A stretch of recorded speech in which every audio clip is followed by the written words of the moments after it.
Hey guys, welcome aboard to Snoozy Voyager. Tonight we are setting sail for an era of white gloves, borrowed silverware, and a truly staggering number of opinions about cake. We're talking about 1920s wedding traditions, the rituals, the rules, and the remarkable amount of suffering people voluntarily signed up for in the name of romance.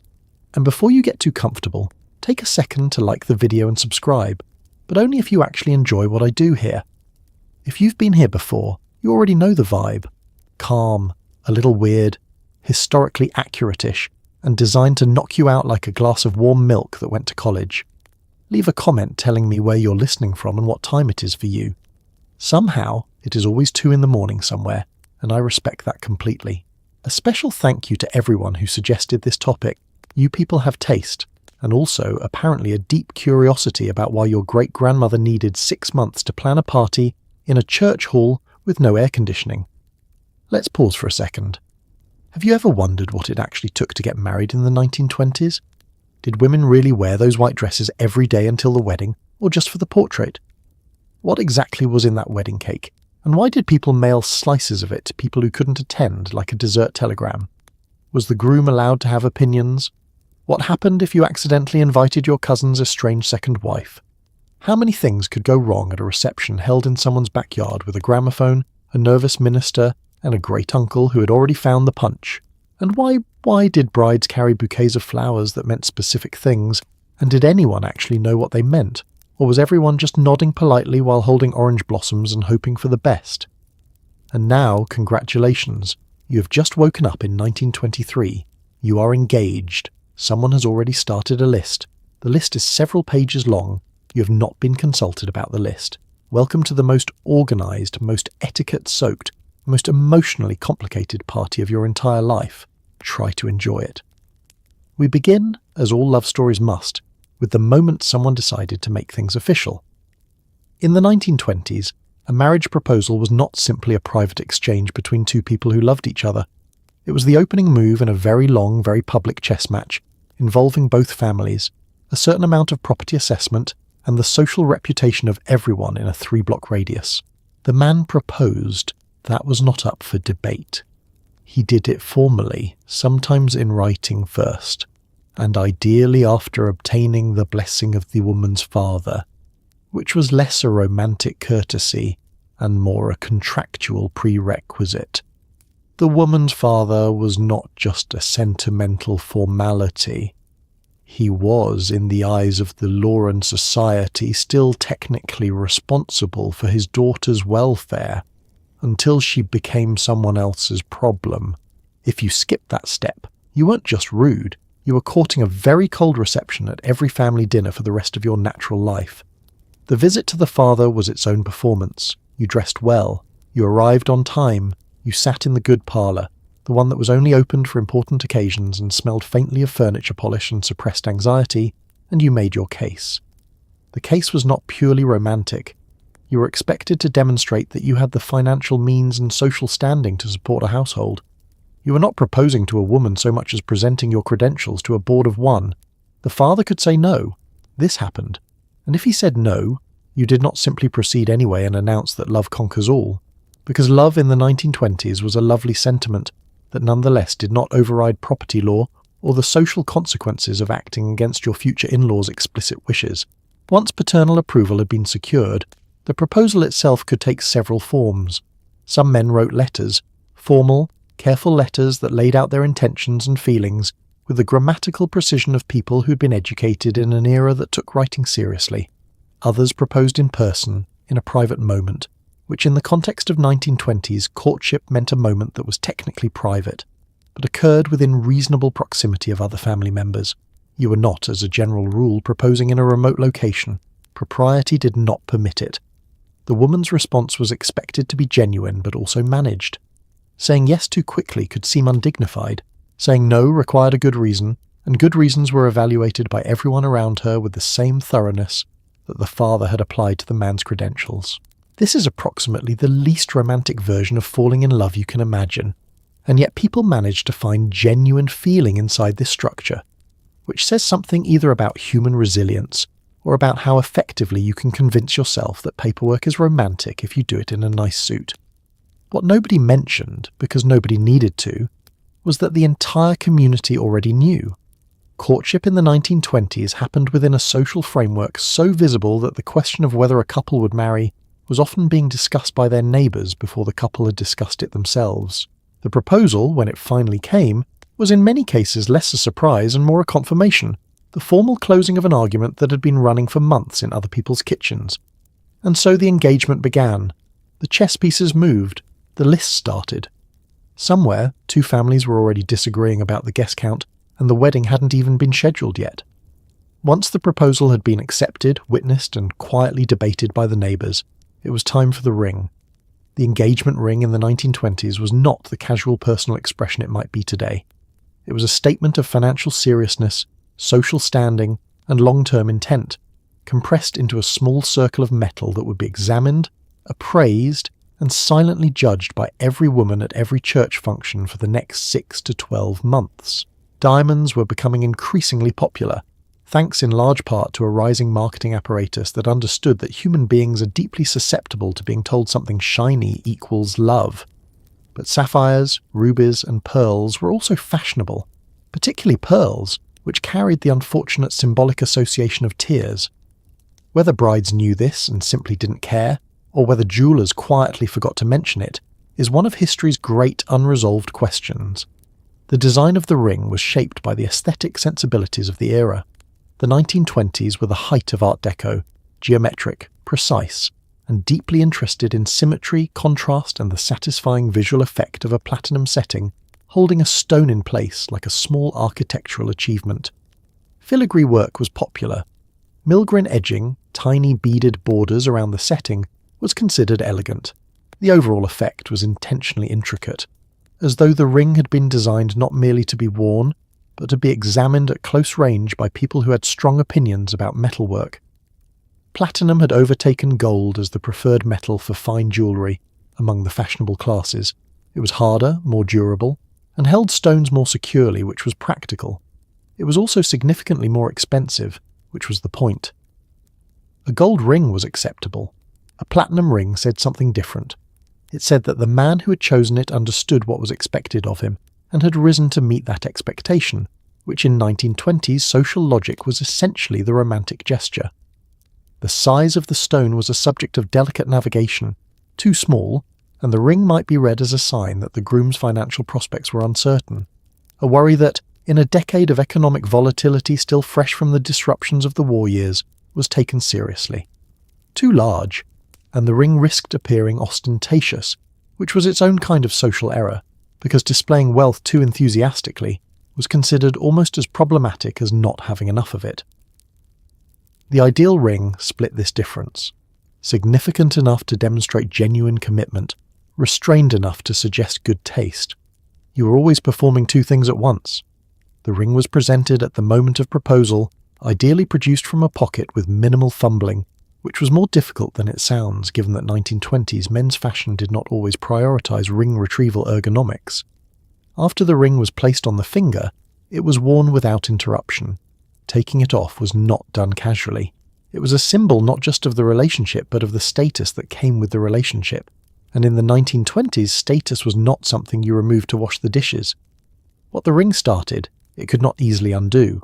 In a world where the broken engagement carried genuine social consequences, particularly for the woman, who was considered to have had something taken from her that could not entirely be restored, the ring on the finger was a public commitment in the most literal sense, small, gleaming, and full of expectation. The 1920s equivalent of a signed contract, just with better filigree. Once the ring was on the finger, the next step was telling people, but not just telling people, telling them in the correct order, through the correct channels, with the correct level of formality, lest someone feel they heard about it too late, or, worse, from the wrong source. The engagement announcement was an event unto itself. First came the families, personally informed, then came the formal notice in the local newspaper, which in 1920s towns served the function that social media serves today, except it only ran once a week, and you couldn't delete it. The announcement typically included both names, the bride's family background, the groom's profession, and sometimes a note about the proposed wedding season, which served the dual purpose of informing the public and establishing a social deadline by which everyone involved now had to be ready. The order of notification mattered. Parents were told first, both sets, ideally on the same day or in such close succession that no one could claim they heard the news second-hand. Grandparents followed, then close relatives, then close friends, then the broader social circle, expanding outward in concentric rings of intimacy until eventually it reached the newspaper, at which point anyone who had not yet been personally informed was considered to have received adequate notice and had no legitimate grounds for complaint. The system had a logic to it. It also had 1,000 ways to go wrong. Getting someone's place in the notification order wrong was a genuine social injury. A favoured aunt who heard the news from a neighbour before she heard it from the family was not simply surprised, she was, by the standards of the era, slighted. And slights of this nature had a half-life measured in years. The 1920s were not a time when people said, "It's fine, I understand you were busy." They said, "Of course, not at all," in a tone that meant neither of those things. The newspaper announcement itself was a carefully crafted document. It was written in the third person, which gave it a formal solemnity that made something as human and disorderly as falling in love sound like a property transfer. It read like a press release for a merger, because in some respects, that is exactly what it was. Both families' backgrounds were referenced, because the announcement was not just about two people, it was about the social alliance being formed, and the community had a legitimate interest in understanding who was joining with whom, and whether this made sense in the broader landscape of local society. After the announcement ran, congratulatory visits began. People stopped by to offer their good wishes in person, because the telephone was still new enough that showing up was considered more meaningful, and declining to show up after a public announcement was a visible statement about how you felt about the engagement. The couple received these visits in the parlour, presented a unified front, answered questions about the proposed date, and confirmed or denied the various details that the neighbourhood had already developed strong theories about. The engagement party, often hosted by the bride's family, was the formal social celebration, a gathering at which the couple appeared together publicly as an engaged pair for the first time, and at which everyone had the opportunity to examine them together and form the opinions they would carry for the rest of the marriage. No pressure, just everyone you know, watching. In the 1920s, the engagement period was not simply a countdown to a wedding. It was a structured season of supervised socialization, gift acquisition, and quiet psychological preparation for the total reorganization of two people's lives. Engagements typically lasted somewhere between 6 months and a year, long enough to plan everything properly, short enough that people didn't start whispering about why it was taking so long. During this time, the couple was allowed significantly more access to each other than they had been during courtship, which sounds liberating until you realise that access still largely meant carefully arranged visits, chaperoned outings, and the occasional formal dinner at which everyone watched them interact like scientists observing something in a petri dish. The engagement period was when the practical machinery of the wedding began to move. Venues were considered, guest lists were drafted, revised, and drafted again. The trousseau was assembled, dressmakers were consulted, flowers were discussed with an earnestness that made it clear no one had ever told the people involved that it was possible to over-invest in the symbolic significance of a centerpiece. All of this planning was conducted primarily by the women involved. The bride, her mother, and whatever female relatives had opinions strong enough and social proximity close enough to make their involvement unavoidable. The groom contributed to the honeymoon arrangements and was otherwise peripheral to the organisational effort, which suited some grooms very well and quietly frustrated others who had not anticipated being quite this absent from the planning of their own wedding. Chaperonage during the engagement period had relaxed compared to the decades before, but it had not disappeared. Couples could take walks together, attend social functions as a pair, and sit together at family dinners without someone formally positioned between them. But the expectation that they would behave with a decorum appropriate to their newly public status remained.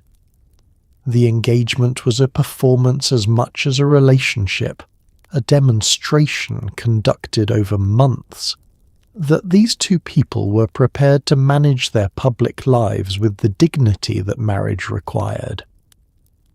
Premarital intimacy was not discussed openly, but it was not as uniformly absent as official social convention pretended. The 1920s were a decade of notable loosening in social behaviour, and young people were testing the limits of what engagement permitted with more enthusiasm than their parents were typically aware of. This was considered a somewhat open secret, the kind of thing adults understood had changed from the previous generation's experience while maintaining the convenient fiction that nothing had changed at all. Bridal showers emerged in this period as a distinct event, a women-only gathering at which the bride received household gifts and the assembled guests offered advice, good wishes, and an informal education in what domestic life actually involved. The tone ranged from warmly practical to gently terrifying, depending on the assembled company. Some women emerge from bridal showers feeling prepared and celebrated. Others emerged with the distinct impression that marriage was a project of considerable complexity that they had not fully understood before accepting the ring. Through all of it, the couple at the centre of the enterprise was expected to appear happy, grateful, and in harmony, not just with each other, but with the process. Because in the 1920s, getting married was not simply a personal decision. It was a community event, and the community had given you its attention and its opinions. The least you could do was look like you were enjoying it. The guest list was where the real warfare began. Nothing in the entire wedding planning process carried quite the same weight, the same potential for lasting family grievance, or the same requirement for carefully applied diplomacy as the question of who, exactly, would be invited. In the 1920s, weddings were intensely community-bound events, which meant that not inviting someone was not simply an omission, it was a statement. It said something about the relative importance of that person in your social universe, and that person would remember it. Couples navigated competing obligations from both sides of the family, the weight of social reciprocity. If the Hendersons invited you to their daughter's wedding, you were now technically obligated, and the simple physical reality of whatever space had been arranged for the reception, which was often someone's backyard or church hall, neither of which expanded on demand. The process typically began with both families submitting their list independently. This was the moment at which everyone discovered, with an unpleasant clarity, exactly how differently two families understood the scale of a wedding. One family might produce a sensible list of 40 people with whom they had genuine relationships. The other might produce a list of 120, including multiple sets of distant cousins, business associates, neighbours of long standing, and several people whose connection to the family was historical rather than current, but whose exclusion would be read as a deliberate insult going back at least 2 generations. The bride and her mother had to reconcile these 2 lists into something that fit the venue, the budget, and the social requirements of both families simultaneously. It is a task for which no amount of wedding planning prepared them. Cuts were agonizing. The question was never who deserved to be there. Everyone deserved to be there, from their own perspective, but rather whose absence could be absorbed without causing permanent damage to an important relationship. Close family was untouchable. First cousins were generally untouchable. Friends of the parents from before either set of the couple had been born occupied an uncomfortable middle zone. People with deep loyalty to the families but no particular connection to the couple getting married. They were often invited anyway, because disinviting them would require explaining to someone's mother why her friend of 30 years was not considered sufficiently important to attend, and that conversation did not end well. Children were their own category. Some families expected children to attend weddings as a matter of course. They were family members after all, and excluding them from a family celebration seemed pointed. Other families preferred children-free receptions on the practical grounds that a church ceremony plus a multi-hour reception was a challenging format even for well-behaved adults, and children were rarely well-behaved for the entirety. This debate was not new in the 1920s and has not been resolved since. Once the list was finalised, and finalised is a generous word for what was in practice a living document that kept being reopened, the invitations had to be addressed correctly. Every envelope had to use the right honorifics, the right spelling, the right forms for widows, divorced women, unmarried couples, and military officers. Getting someone's title wrong on the invitation was an error that would be noted, filed, and occasionally referenced at Christmases for the next decade. In the end, the guest list was less a roster of guests than a map of the couple's entire social world. Every relationship, every obligation, every historical allegiance, every careful calculation of who mattered how much, all of it compressed into a document written in pencil, because it was going to need to be erased at least several times before anyone was satisfied, and even then somebody was going to be upset.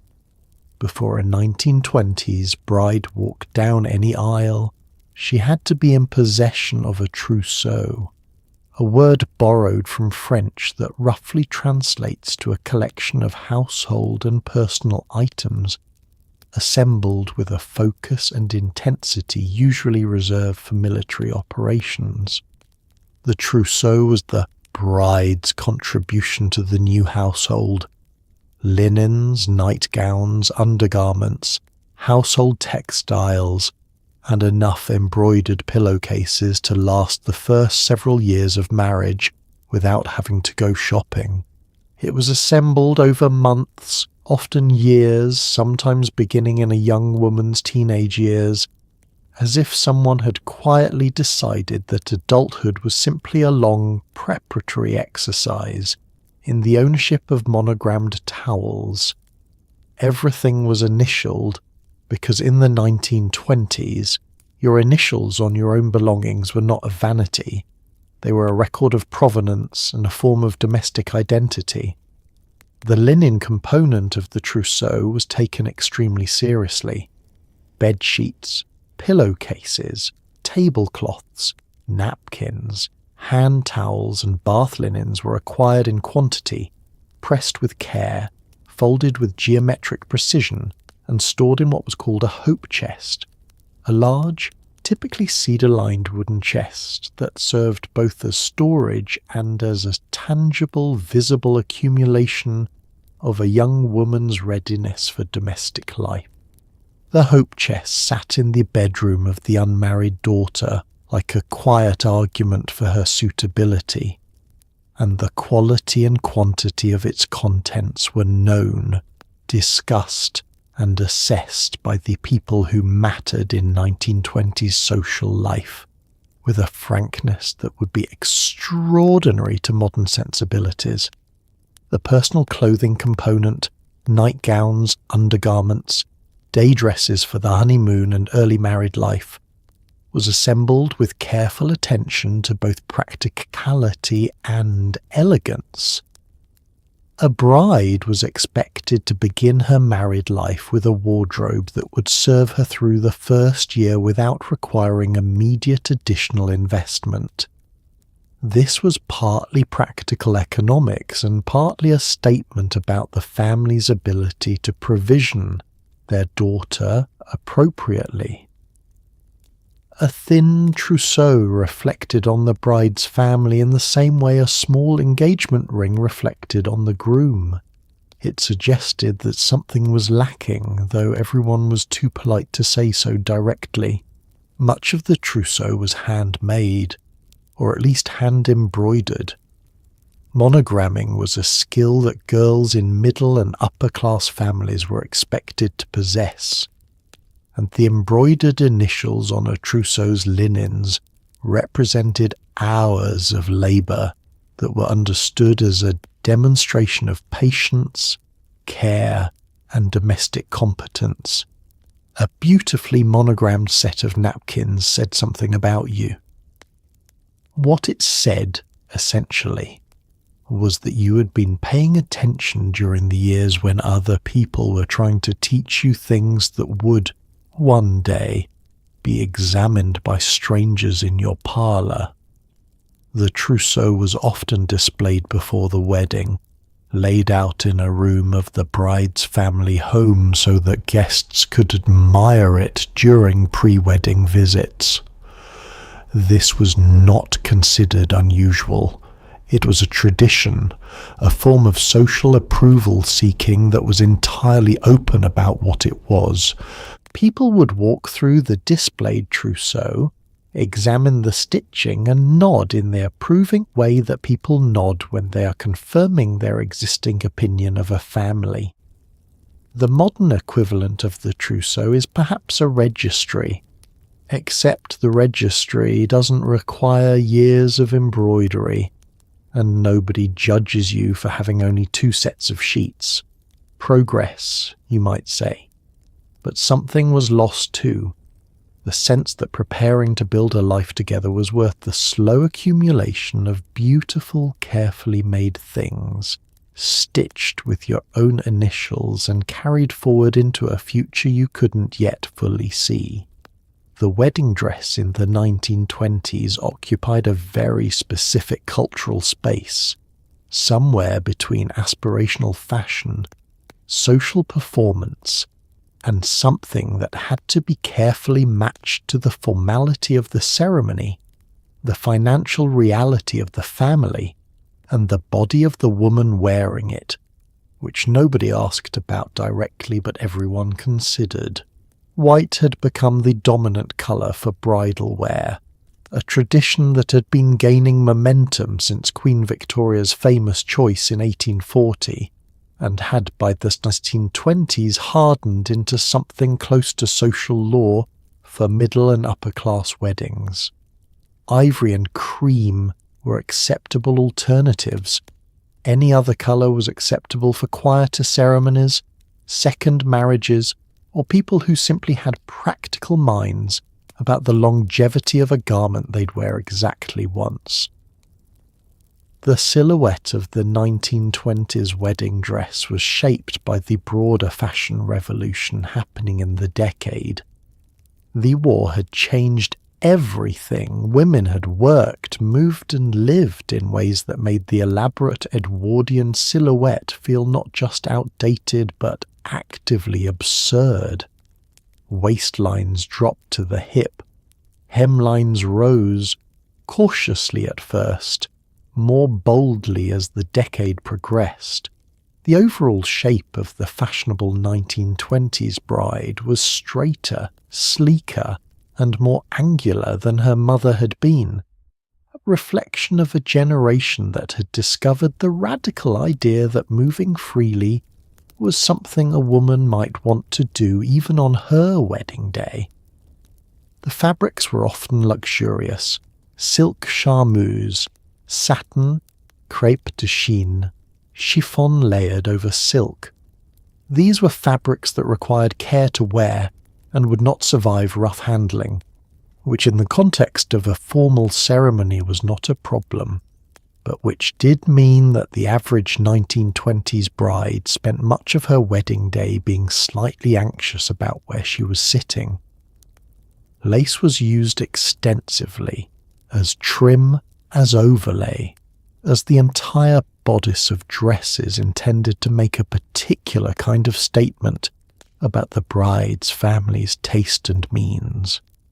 The length was determined by the formality of the event. A morning wedding at a church might call for a floor-length dress with a train. An afternoon garden party ceremony might be served by something ankle-length and less structured. Evening weddings, fashionable among the stylish set, offered more latitude. But whatever the length, the dress was expected to be appropriate to its context, which is to say, appropriate to the expectations of everyone who would see it, and form an opinion that would outlast the wedding day itself. The dress was typically made by a dressmaker, bespoke, fitted, constructed over multiple appointments during which pins were inserted and adjustments were made, and the bride stood on a small stool and thought about the fact that this process was going to happen again in reverse, with much more emotional intensity on the morning of the wedding.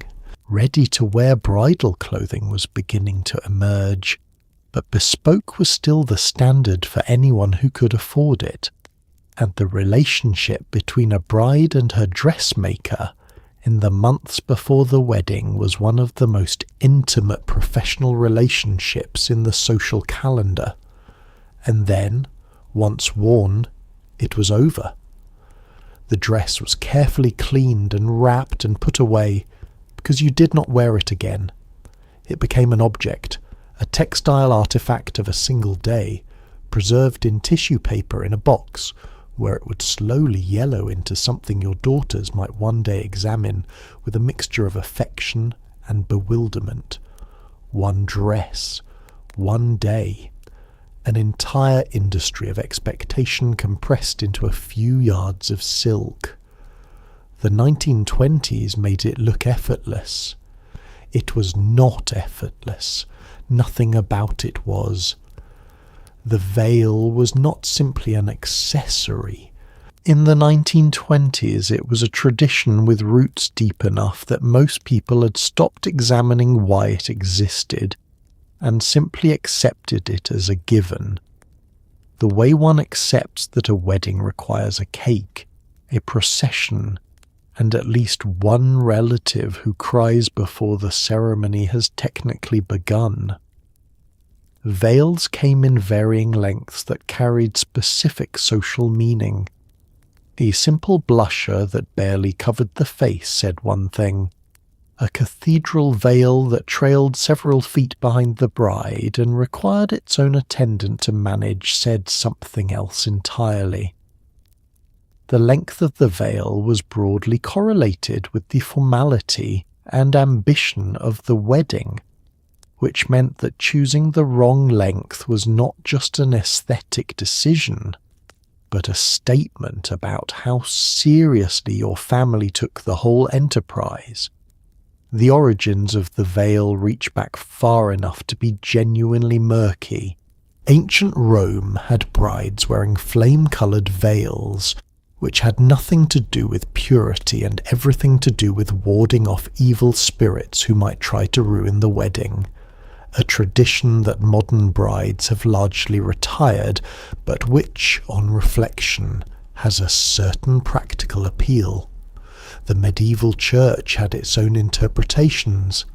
The Victorian era had added associations of modesty and feminine virtue that had calcified by the 1920s into the understanding that a veil was simply what a bride wore. Full stop. Explanation not required. In the 1920s, the veil was typically made of tulle or silk net, airy, delicate materials that photographed beautifully in the era's soft focus portraiture, and that gave the bride a slightly blurred, romantic quality when seen from a distance. It was attached to the hair with pins, combs, or a decorated headpiece, often a band of orange blossoms, seed pearls, or an Art Deco tiara of the sort that the decade's taste for geometric ornament made extremely fashionable. Getting the veil to stay in place for the duration of a ceremony was a feat of structural engineering that the hairdresser, the mother, and at least one bridesmaid had usually spent a significant amount of time addressing. The tradition of the father lifting the veil before giving the bride away, the small, quiet gesture that has since become one of the more reliably emotional moments of any ceremony, was well established by the 1920s. Its practical origin was the arranged marriage, in which the veil had quite literally concealed the bride's face from the groom until the moment the deal was sealed and it was too late to object on aesthetic grounds. The 1920s couple knew each other, obviously, but the tradition remained, stripped of its original function and preserved for its emotional resonance. The idea that the bride was being revealed, in some ceremonial sense, to the world she was about to enter as a married woman. After the ceremony, the veil was removed for the reception. You did not dance in a cathedral veil unless you were committed to creating a significant logistical problem for everyone around you, and 1920s brides were not generally in the business of creating logistical problems when they could be avoided. The removal of the veil was its own small transition, the bridal portrait look giving way to something slightly more practical, slightly more like the person who would have to navigate a receiving line and 2 hours of dancing without tripping on several feet of embroidered net. It was, in the end, just fabric. But it was fabric that meant something, had always meant something, and would continue meaning something long after the last pin had been removed and the veil had been folded back into its box beside the dress. Some things persist, not because anyone is enforcing them, but because human beings are deeply attached to the rituals they've inherited, even when they've forgotten the reasons. The veil is one of those things, lovely and inexplicable, which in the 1920s was considered perfectly sufficient. The bridesmaids of the 1920s were not simply the bride's closest friends dressed in complementary colours. They were, in a tradition stretching back through centuries, a kind of collective decoy, an ancient practice in which the bridal party dressed similarly to confuse malevolent spirits who might wish the bride ill, which by the 1920s had evolved into the somewhat more mundane but equally demanding practice of requiring a group of women to purchase identical dresses, show up on time, and hold things. The number of bridesmaids was tied to the scale of the wedding, and a large wedding required a full complement, because a bride appearing with only 1 or 2 attendants at a church ceremony with 200 guests created a visual imbalance that people would quietly note and not soon forget. Selecting the bridesmaids was a political act conducted under the guise of affection. The maid of honour, or matron of honour if she was already married, was typically the bride's closest friend or her sister. After that, the selection process required the bride to evaluate the entire landscape of her female relationships and determine, with the care of a diplomat drawing a border, who was close enough to be included and who could be excluded without causing permanent damage. Getting left out of a bridal party in the 1920s was not the kind of thing a woman simply absorbed and moved on from. It was the kind of thing she and her mother discussed in quiet tones for several years. The dresses the bridesmaids wore were chosen by the bride, which in theory meant they were beautiful, and in practice meant they were sometimes not. The 1920s bridesmaid's dress was typically in a colour that complemented the bride's white or ivory gown: pale rose, lavender, soft green, powder blue. The silhouette followed the decade's fashions, drop-waisted, relatively simple in cut, modest in length for the more conservative ceremony, slightly shorter for the fashionable set. The bridesmaids were expected to purchase these dresses themselves, which was considered a normal expense of the friendship and not a subject for negotiation, because there were things in the 1920s that were simply done, and this was one of them. The maid of honour had specific responsibilities. She managed the bride's veil, helped with the dress on the morning of the wedding, held the bridal bouquet during the ring exchange, witnessed the signing of the register, and organised whatever pre-wedding celebrations were appropriate for the group. She was, in effect, the chief operating officer of the bride's wedding day experience, responsible for every detail that the bride herself was too occupied with looking serene to manage. It was a position of honour, and also, frankly, a significant amount of work. The groomsmen were a parallel structure, chosen by the groom in similar proportions, dressed in formal attire that matched each other if not precisely the bridesmaids, and assigned the ceremonial duties of seating guests, managing the logistics of the processional, and ensuring that the groom arrived on time, appropriately dressed, and in a state of reasonable composure. The best man bore the particular weight of the rings, which in every wedding in human history have been misplaced at least once during the rehearsal, and recovered with an intensity of relief disproportionate to their size.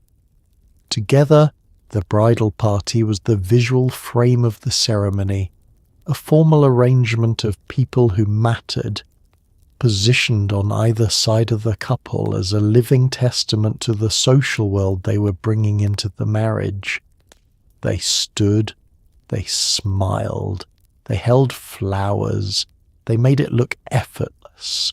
What it actually took to get 15 people in matching outfits to stand in the right places at the right time is a question best answered by anyone who has tried it, which is why the receiving line always involved a certain number of people who looked like they had just survived something. Flowers at a 1920s wedding were not decoration. They were communication, a coded botanical language called florography, which had been popular since the Victorian era and had not yet fully faded by the time the Jazz Age arrived, even if some of its more elaborate conventions had begun to loosen at the edges. The bridal bouquet was the centerpiece of this system, and the choice of flowers was ideally meaningful. Orange blossoms for fertility and purity, lily of the valley for happiness, roses for love. In practice, the choice of flowers was often determined by what was in season, what the florist had in stock, and what the family could afford, and the symbolic meanings were applied retroactively with a confidence that did not entirely reflect the process. but the appearance of intentionality was important. Nobody wanted their bouquet to look like it had been assembled by accident. Orange blossoms were the most traditional bridal flower of the era, a convention that stretched back to Queen Victoria's wedding and had been enthusiastically maintained by everyone who came after her. They were white, which matched the dress. They were fragrant, which made the ceremony more pleasant for the people in the front rows. And they symbolized purity and fertility simultaneously, which covered a great deal of the symbolic ground a wedding bouquet was expected to cover. The problem with orange blossoms was that they were not always available in every season in every location, which led to the widespread use of wax orange blossoms, artificial flowers made of wax, kept in glass cases, used first for the wedding, and then displayed in the home as an ornament afterward. Wax flowers at this point in history were considered entirely appropriate and not at all strange. Context, as always, is everything. The shape of the bouquet was itself meaningful. The cascade bouquet, a flowing, a symmetrical arrangement that trailed downward toward the floor, was associated with formal, ambitious weddings, and required the bride to hold it at a precise angle to achieve the proper effect in photographs. The round, compact bouquet was more practical, less formal, and better suited to a bride who needed to manage a small church rather than a cathedral. The bridesmaids carried smaller, coordinating arrangements, typically simpler in construction, in a colour that complemented rather than competed with the bride's.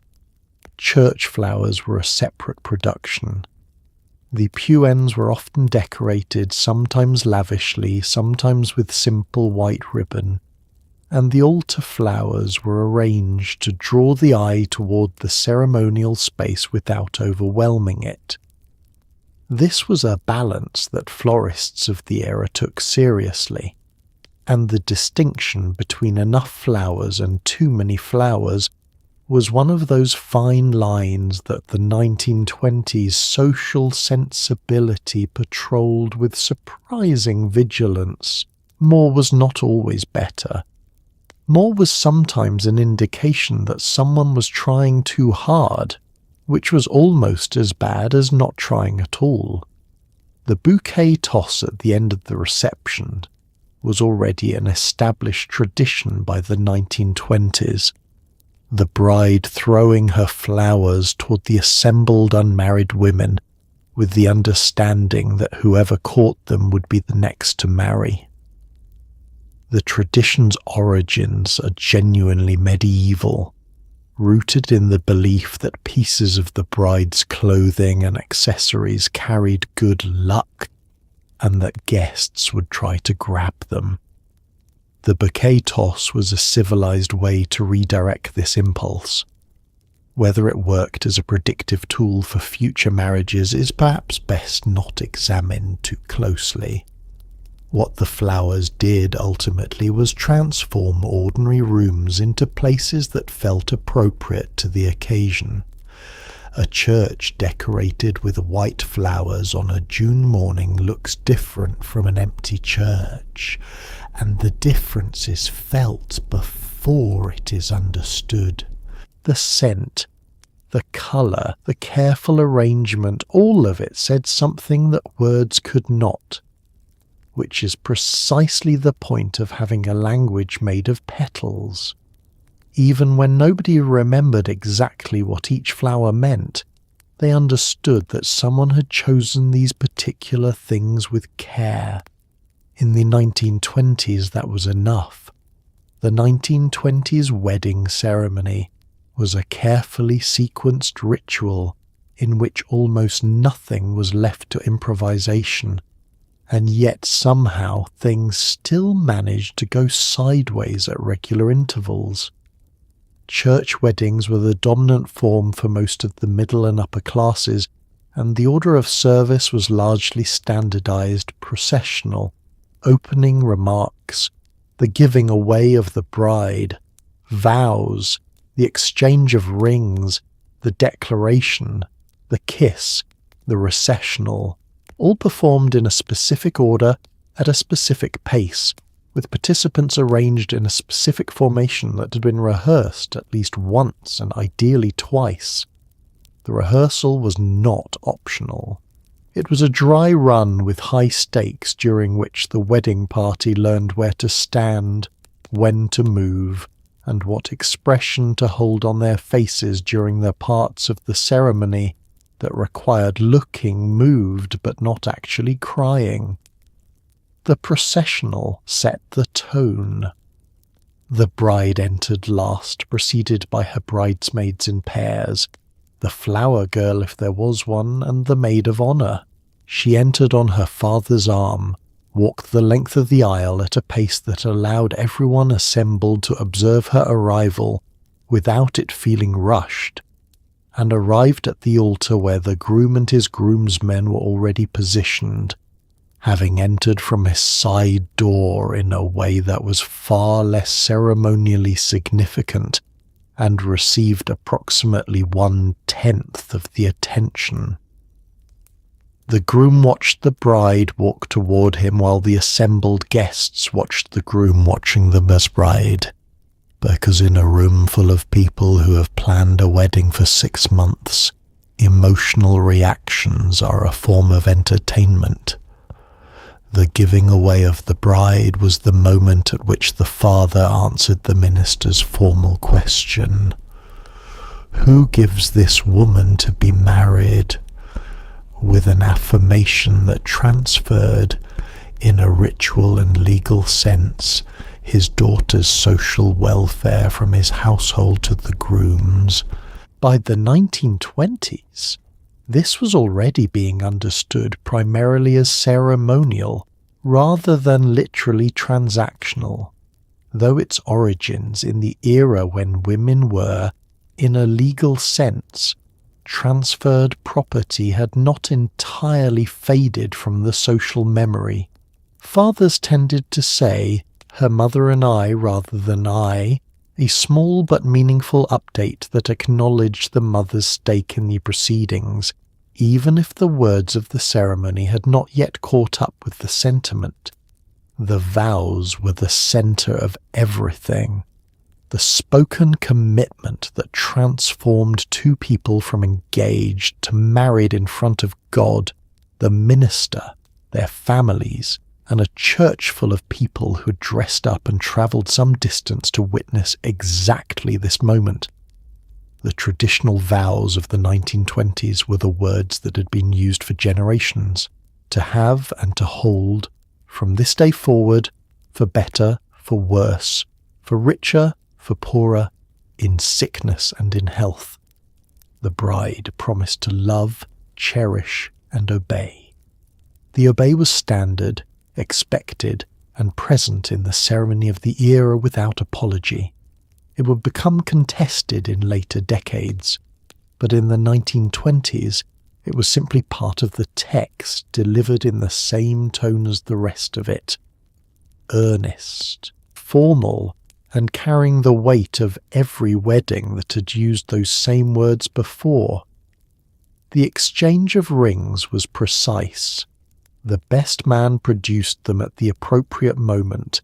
This was his primary ceremonial responsibility, and he felt the weight of it accordingly, and they were placed on the correct fingers in the correct order, with the bride's ring going on first, which meant it was closest to the heart, which was the symbolism, which everyone present understood and nobody commented on because some things communicate themselves without narration. And then it was done. The declaration, the kiss, the recessional, the couple walking back down the aisle as married people, while the organ played and the guests exhaled simultaneously. Something had changed in the room. The ritual had done what rituals are for. It had marked a transition so clearly, so publicly, and with such deliberate ceremony that there was no possibility of confusion about what had just occurred. Two people had entered the building in one state and were leaving in another. The flowers were still there, the candles were still burning, but something was different, and everyone who had witnessed it knew it, and that was the entire point. It lasted approximately 2 seconds, was witnessed by everyone present, and had been anticipated with varying degrees of enthusiasm by the assembled guests. The wedding kiss in the 1920s was a brief, formal act that nevertheless carried significant social weight. It was the visible seal of the ceremony, the moment at which two people demonstrated, in front of their families, their community, and their minister, that they had officially transitioned from one state of being to another. It was not, in the 1920s, the elaborate, dipped, passionately prolonged gesture that later decades and romantic comedies would normalize. It was modest, it was brief, it was performed with the full awareness that your grandmother was watching, your new mother-in-law had opinions, and the photographer, if there was one, was getting approximately one shot. The minister's words, "You may now kiss the bride," were themselves a relatively recent formalization. For much of the ceremony's history, the kiss had been a legal seal, a confirmation of consent enacted in public to prevent later disputes about whether the marriage had been properly consummated in the ritual sense. By the 1920s, its legal weight had diminished, but its ceremonial importance had not. The room waited for it. Children in the back pews craned their necks. Older women with handkerchiefs pressed to their eyes pretended they weren't watching while watching intensely. The moment had an audience, and the audience had expectations. What those expectations were, precisely, varied by denomination. Catholic ceremonies of the era were more restrained, a brief, almost formal press of lips, performed quickly and without lingering. Protestant ceremonies allowed slightly more warmth, but the operating principle was the same. This was a public act in a sacred space, and conducting it with anything resembling genuine passion was considered inappropriate in a way that was never stated but universally understood. You kissed your new spouse the way you signed an important document, with care, with deliberateness, and without flourish. The constraint was not simply religious, it was social. Public displays of physical affection in the 1920s occupied a narrow and carefully monitored territory. Young people were, by the standards of the decade, considerably more physically expressive than their parents had been. The jazz age had loosened things considerably, but the wedding ceremony was not the venue for this loosening. The church was where you behaved with the decorum appropriate to the occasion, and then you went somewhere else and lived your life. The kiss at the altar was the version of you that your parents, your minister, and your great-aunt Edna were watching. You calibrated accordingly. After the kiss came the moment of transition, the couple turning to face the assembled guests for the first time as a married pair. The organ beginning the recessional, the new husband offering his arm to his wife, and the two of them walking back down the aisle, while every person in the building watched them go. The kiss had lasted 2 seconds.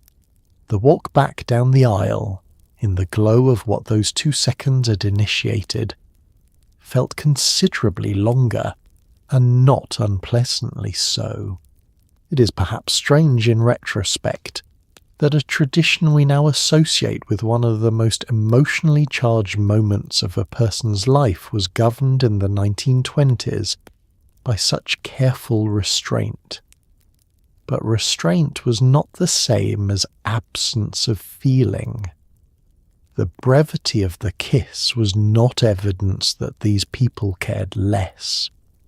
It was evidence that they had been raised to understand the difference between what you felt and what you displayed, and that the gap between those two things was not a repression, but a form of grace. 2 seconds in front of everyone, and it meant everything. The 1920s managed that balance rather well. The wedding cake of the 1920s was not simply dessert. It was architecture with intent, a tiered white frosted structure that represented fertility, prosperity, and the couple's shared future, served in slices to assembled guests with the full understanding that the ritual of cutting it together was not just ceremonial convenience, but a loaded act of shared domestic symbolism. The top tier was not eaten at the wedding. This point was non-negotiable. The top tier was saved, wrapped, and preserved for the first anniversary, at which point it would be eaten again. An act that was romantic in theory and, depending on your feelings about year-old cake, something of a test of commitment in practice. Slices were also sometimes mailed to guests who could not attend, which is genuinely one of the more charming things the postal service has ever been asked to transport. The cake itself was almost invariably a rich fruit cake, dense with dried fruits, soaked in brandy or another spirit, and covered with a layer of marzipan beneath the white royal icing. Fruitcake was chosen not for its universally beloved flavour profile, which was contested then as it is now, but for its structural properties and its longevity. A fruitcake could support multiple tiers without collapsing. A fruitcake could survive a year in storage and emerge technically edible at the anniversary. A fruitcake was, in this respect, an extremely practical choice for a confection that was also expected to be symbolic, architectural, and postal. It did things sponge cakes simply could not do. The tiers were stacked with varying degrees of engineering confidence. A 2-tier cake was modest, but acceptable. 3 tiers said something. 4 tiers said something louder. The tiers were separated by pillars, typically white plaster or ceramic columns that gave the whole construction the look of a miniature Greek temple, which may or may not have been the intended effect, but was certainly the actual one. The top was decorated with a bride and groom figurine, sugar flowers, or both, and the sides were often piped with elaborate scroll work that was the confectionery equivalent of the Art Deco aesthetic dominating everything else in the decade. The cutting of the cake was a ceremony within the ceremony, performed at the reception after the meal, observed by all guests, and photographed with more documentation than almost any other moment of the day after the ceremony itself. The couple cut the first slice together, the bride's hand on the knife, the groom's hand over hers, in an arrangement that was either sweetly collaborative or mildly condescending depending on your perspective, and which the 1920s interpreted as the former without reservation. The first slice was shared between them. The rest was cut by the caterer, or a designated family member, and distributed to guests in the specific order that social convention required, with the senior family members served first and everyone else in the sequence that followed from there. The slices sent by post to absent guests, were wrapped in wax paper, placed in small white boxes, and dispatched with the understanding that the recipient would place the box under their pillow on the night they received it and dream of their future spouse. This was a superstition, not a postal regulation, though it would have been a more interesting postal system if it were. The tradition required no explanation to the recipient. They knew what to do with a box of wedding cake. This was simply known. The year-old cake eaten at the first anniversary was an act of faith in multiple directions simultaneously. Faith in the marriage, faith in the preservative properties of brandy, and faith that the person you had married was the kind of person who would find eating preserved fruitcake on your anniversary charming rather than inexplicable. This last assessment, it turned out, was often the most revealing test of compatibility the first year of marriage produced. The wedding reception in the 1920s ranged from intimate family gatherings in someone's parlour to full-scale events in hotel ballrooms and everything in between. But regardless of scale, the reception operated according to a set of social expectations that were as firmly fixed as the menu. There was an order to things. The receiving line came first, in which the couple, flanked by their parents, greeted every guest individually, a ritual that in theory expressed personal warmth and in practice was an endurance event performed on formal shoes immediately after an emotionally demanding ceremony. After the receiving line came the meal, and after the meal came the toasts, and after the toasts came the dancing, and after a specific and socially legible amount of dancing, the couple departed, and the party was allowed to gradually disassemble itself without them.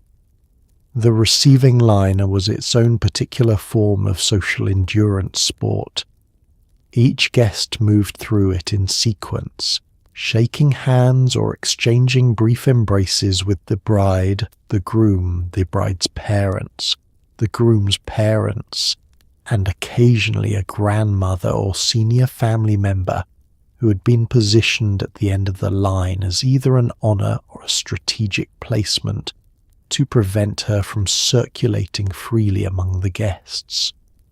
Each exchange lasted approximately 30 seconds. Multiply that by 150 guests and you begin to understand why the bride's feet hurt before the meal had even been served, and why the fixed smile required for a receiving line is one of the most physically demanding expressions a face can hold for 90 consecutive minutes. The food at a 1920s reception was formal and substantial for church hall and hotel events. A sit-down wedding breakfast, the term used regardless of the time of day, typically featured multiple courses, a soup or fish course, a meat course, vegetables, and then the cake. Champagne or sparkling cider was served for the toasts. Wine or punch accompanied the meal. For more modest receptions, a buffet of cold meats, sandwiches, and salads was acceptable, though its informality was noted silently and without malice by everyone who had attended a more elaborate wedding recently. The music was provided by whatever was available and appropriate to the setting. A hotel ballroom might have a small orchestra. A church hall might have a piano player who also played at Sunday services and whose repertoire covered both hymns and foxtrot arrangements with equal competence. The gramophone, the 1920s version of a playlist, was an option for more modest gatherings and carried a slightly informal quality that some families embraced and others tolerated. Dancing was expected. The first dance belonged to the couple, and the proper execution of it was observed as carefully as anything else in the day. The dancing at a 1920s reception occupied the middle ground between the formal restraint of the preceding Victorian era and the exuberant looseness that jazz culture was introducing at the decade's edges.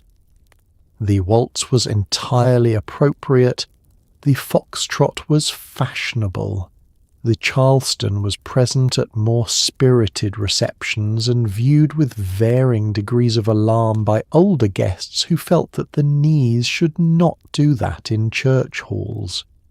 What dances you permitted at your reception said something about who you were and how seriously you were taking the formality of the occasion, and couples calibrated their music choices accordingly, because everything at a 1920s wedding was a statement whether you intended it to be or not. When the couple finally departed, slipping away from the reception, while guests threw rice or confetti, depending on local custom and the preferences of the venue, the party entered its final phase. The parents remained. The guests who had come from distances stayed longer. The cake was finished and the plates were cleared and the music gradually wound down, and what remained was the particular quiet of a room where something important had happened and was now over, and where the flowers were beginning to wilt at the edges in the warmth of the afternoon, and where everyone present was carrying something they would remember for a very long time. The wedding toast was a formal institution with clear rules about who spoke, in what order, and for approximately how long, and any deviation from those rules was noted in real time and discussed at length afterward. In the 1920s, the first toast was traditionally offered by the best man, a speech that was expected to be witty without being offensive, personal without being embarrassing, and brief without seeming like he hadn't prepared. This was and remains a nearly impossible brief. The speech was to honour the groom, welcome the bride, and send the couple into married life with a sense of warmth and good fortune. What it was emphatically not supposed to do was revisit the groom's romantic history, make any joke that required explaining, or run so long that the guest's champagne went flat. The best man's speech was supposed to be funny, not hilarious. That would suggest he had been trying too hard, but gently, warmly funny in the way that reveals affection rather than ambition. A good best man speech in the 1920s landed like a well-pressed suit, appropriate, unshowy, and quietly impressive to anyone who understood how much effort had gone into making it look effortless. The best man typically knew the groom well enough to have material, and long enough to know which of that material should under no circumstances be made public. The gap between what he knew and what he said was the central performance of the role. The toast to the bride was the centerpiece of the sequence. She was described in terms of beauty, warmth, and character, the qualities that the era valued in women and that a wedding speech was expected to catalogue with sincerity. Complimenting a bride at her own wedding was not considered difficult, which was why a best man who managed to make it feel fresh and genuine was considered to have done something genuinely skillful.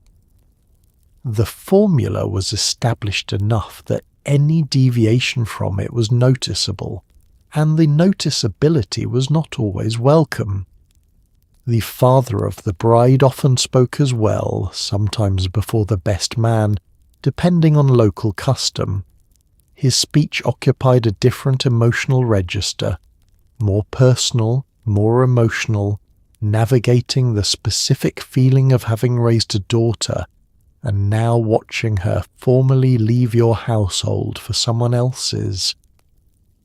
The tone of a successful father of the bride speech in the 1920s walked a narrow path between pride and sentiment, without tipping over into the kind of weeping that made the guests uncomfortable.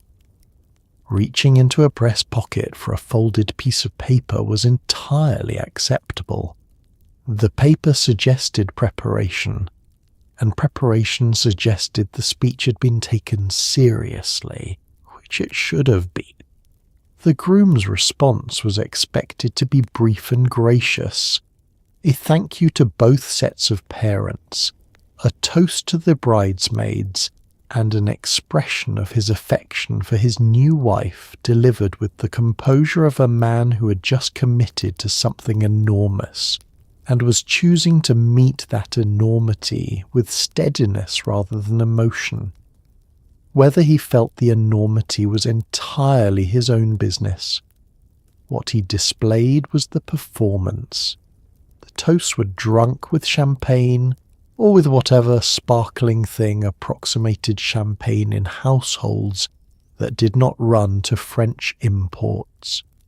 In the 1920s, Prohibition was in effect in the United States from 1920 onwards, which introduced an interesting complication to the wedding toast tradition, a tradition built around drinking that now had to navigate legality with varying degrees of creativity. Some families served fruit punch. Others had made arrangements that were technically illegal and entirely common. The toast was drunk regardless. The formality of the gesture was more important than the content of the glass, and the 1920s understood this about ritual in a way that was, in its own quiet way, rather sophisticated. The honeymoon existed at the intersection of romance, privacy, and status display. A trip taken immediately after the wedding, during which the couple withdrew from public life for a socially approved period, typically a week or two, to begin their married life in a location that was not their own home. The destination mattered. Niagara Falls was a classic American honeymoon destination in the 1920s, so popular that it had become almost a cliché, gently mocked even then by people who wanted to be seen as more sophisticated. Coastal resorts, mountain retreats, and for those with genuine means, European travel were the aspirational alternatives.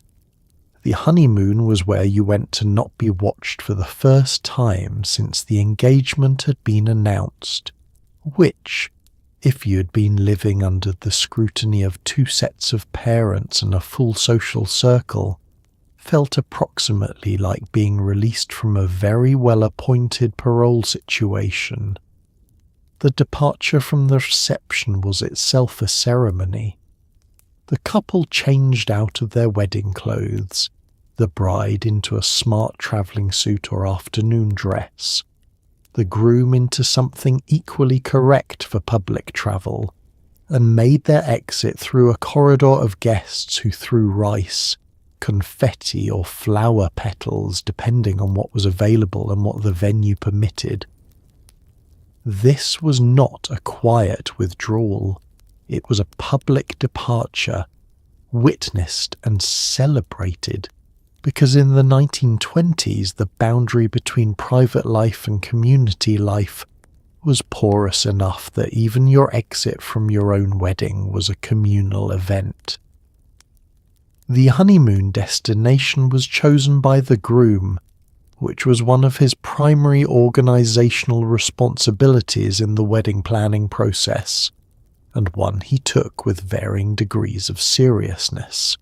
The choice communicated something about his taste, his means, and his understanding of what his new wife might enjoy, which in many cases was information he had gathered through careful observation of her preferences over the engagement period, and in some cases was information he had not gathered at all, and was now discovering in real time in a resort hotel in a location she had never mentioned wanting to visit.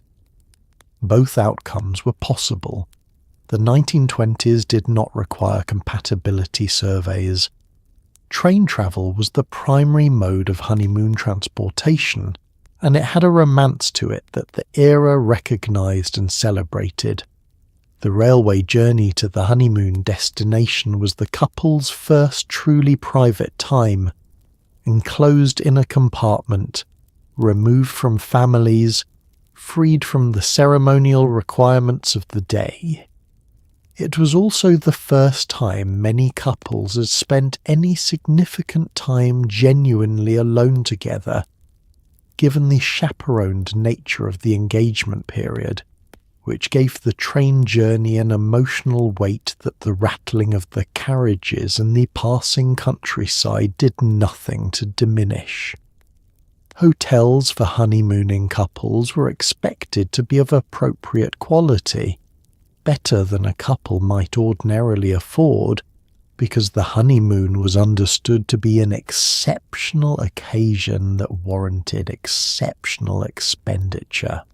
The honeymoon suite existed specifically for this purpose, a designation that announced to the hotel staff, and through them to the world, that the occupants were newly married and should be treated with the particular combination of discretion and attentive service that the occasion required. Breakfast in bed was considered appropriate. Disturbance without reason was not.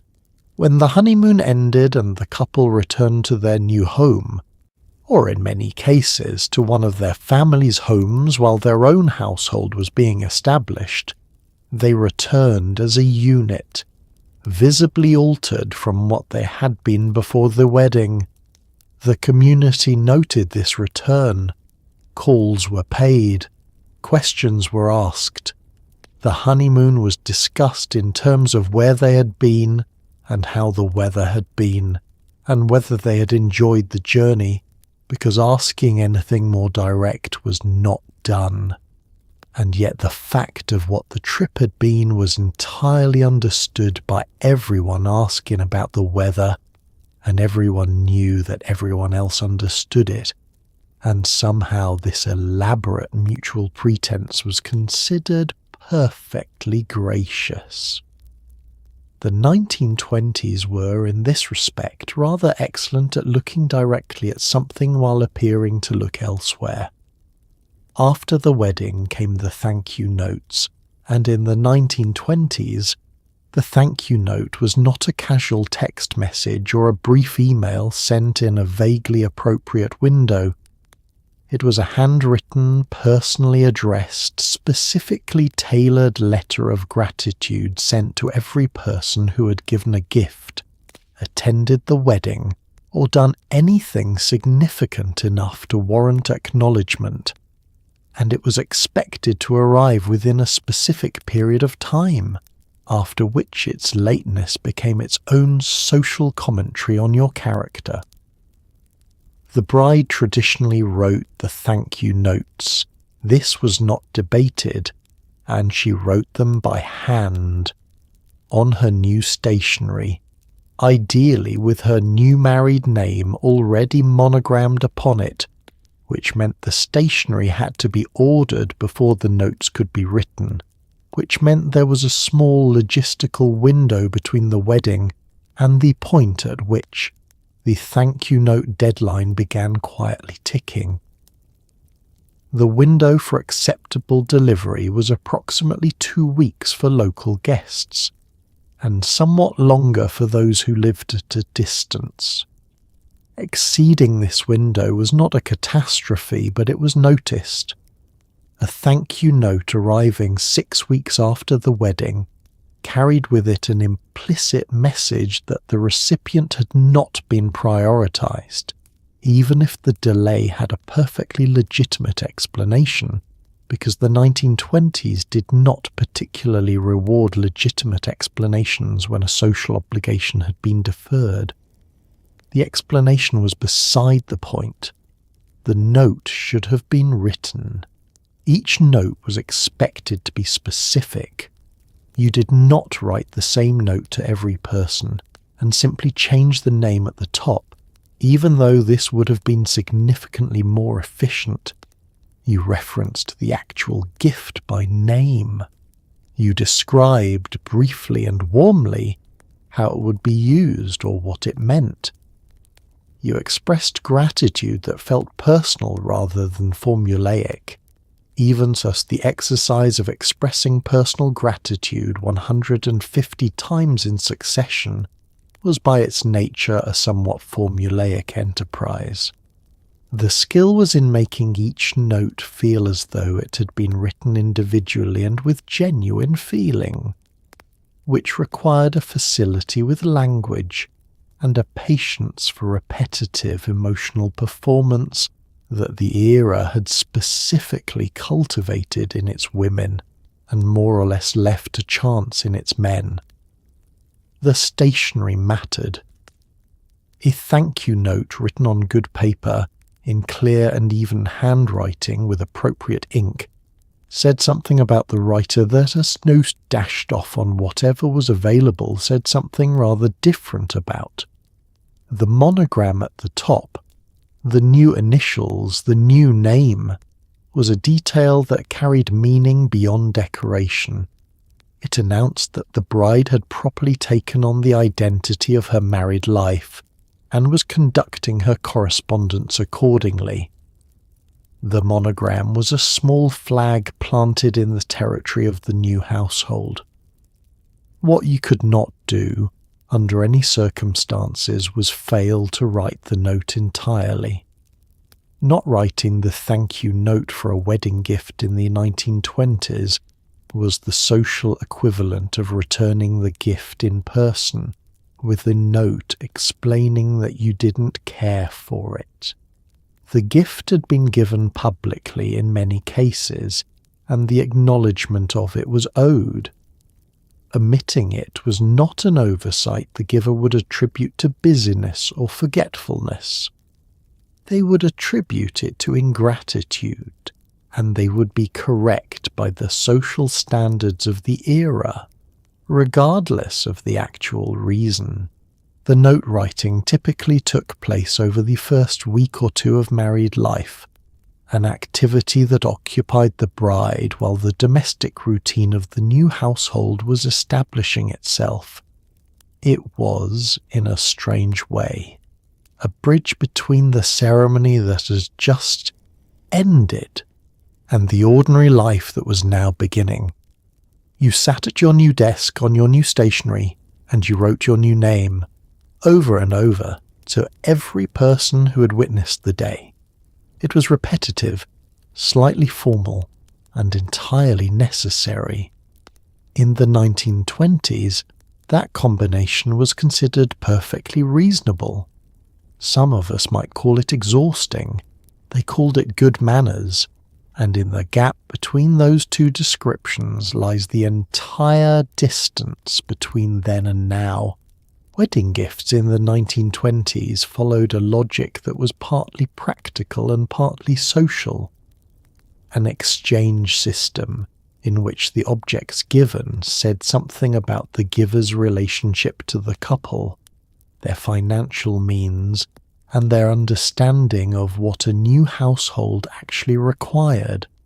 The gift registry as a formal institution was not yet fully established, which meant that guests largely made their own decisions about what to give, guided by social convention, personal taste, and the quiet terror of showing up with something inappropriate. Practical household items were extremely common: linens, silverware, crystal, china, kitchen equipment. These were not considered unromantic, they were considered adult. A couple setting up a household in the 1920s genuinely needed a set of good serving spoons in a way that felt urgent and real, and the people who gave them understood this. Silver was the premier wedding gift material of the era. a set of silver candlesticks, a silver tea service, a set of silver-plated flatware. These were gifts that announced the giver's esteem for the couple and their confidence in the longevity of the marriage, because silver was an investment in a shared future. It required care, regular polishing, careful storage, a certain commitment to maintenance, and giving it implied that the recipient was the kind of person who would provide that care. Nobody gave someone they didn't respect a silver tea service. The object carried a judgment inside it, one that was positive and that the recipient understood perfectly. China was a close second. A full set of good china, dinner plates, side plates, soup bowls, serving pieces was a comprehensive gift that acknowledged the scale of what a new household required. The pattern mattered enormously. Choosing a pattern for someone else was a significant act of presumption, which is why close family members who gave china often coordinated with the bride beforehand, and why distant acquaintances who gave china sometimes produced pieces that matched nothing else in the household and were quietly stored in a cupboard for the duration of the marriage. The display of wedding gifts before the wedding, laid out on tables in the bride's family home for visiting guests to admire, was a standard convention of the era that served several social functions simultaneously. It allowed the community to see what had been given, which created a soft accountability for gifts that were inadequate to the relationship. It allowed the bride and her mother to survey the assembled generosity and experience the satisfaction of a household that was being provisioned by its social network, and it created a public record of who had given what, which informed the thank you notes, and also the long social memory of who had been generous and who had been less so. Cash gifts were acceptable but occupied a slightly lower social register than objects because they communicated efficiency rather than thought. The person who gave money had not troubled themselves to select something, to carry something, to wrap something. They had simply converted their goodwill into a denomination, which worked perfectly well but lacked the particular quality of having chosen. In the 1920s, the visible choosing of a gift was part of the gift itself, and the thought behind the object was understood to be present in the object. The couple received gifts before the wedding, at the shower, and on the day itself, and the cumulative weight of all this generosity, both physical and social, was not lost on them. A household fully equipped with wedding gifts was a household that had been welcomed into married life by its community, provisioned and supported in a concrete and tangible way. The silverware was also the society's vote of confidence. The crystal was also everyone's collective hope that this would last. Objects mean what we decide they mean, and in the 1920s, a wedding gift meant we were there, we cared, we expect this to go well. The serving spoons improbably carried all of that. Photography at a 1920s wedding was not the continuous omnipresent documentation that it has become in subsequent decades. The cameras of the era required set-up time, good light, cooperative subjects, and a photographer who understood both the technical requirements and the social ones, which is to say, who to photograph, in what order, and with what arrangement of family members that would cause the fewest disputes afterward. Formal portraits were the primary mode, the couple alone, the couple with parents, the bridal party in formation, the families combined. These were posed, deliberate, and expected to look a certain way, composed, dignified and expressive of a happiness that had been organised in advance.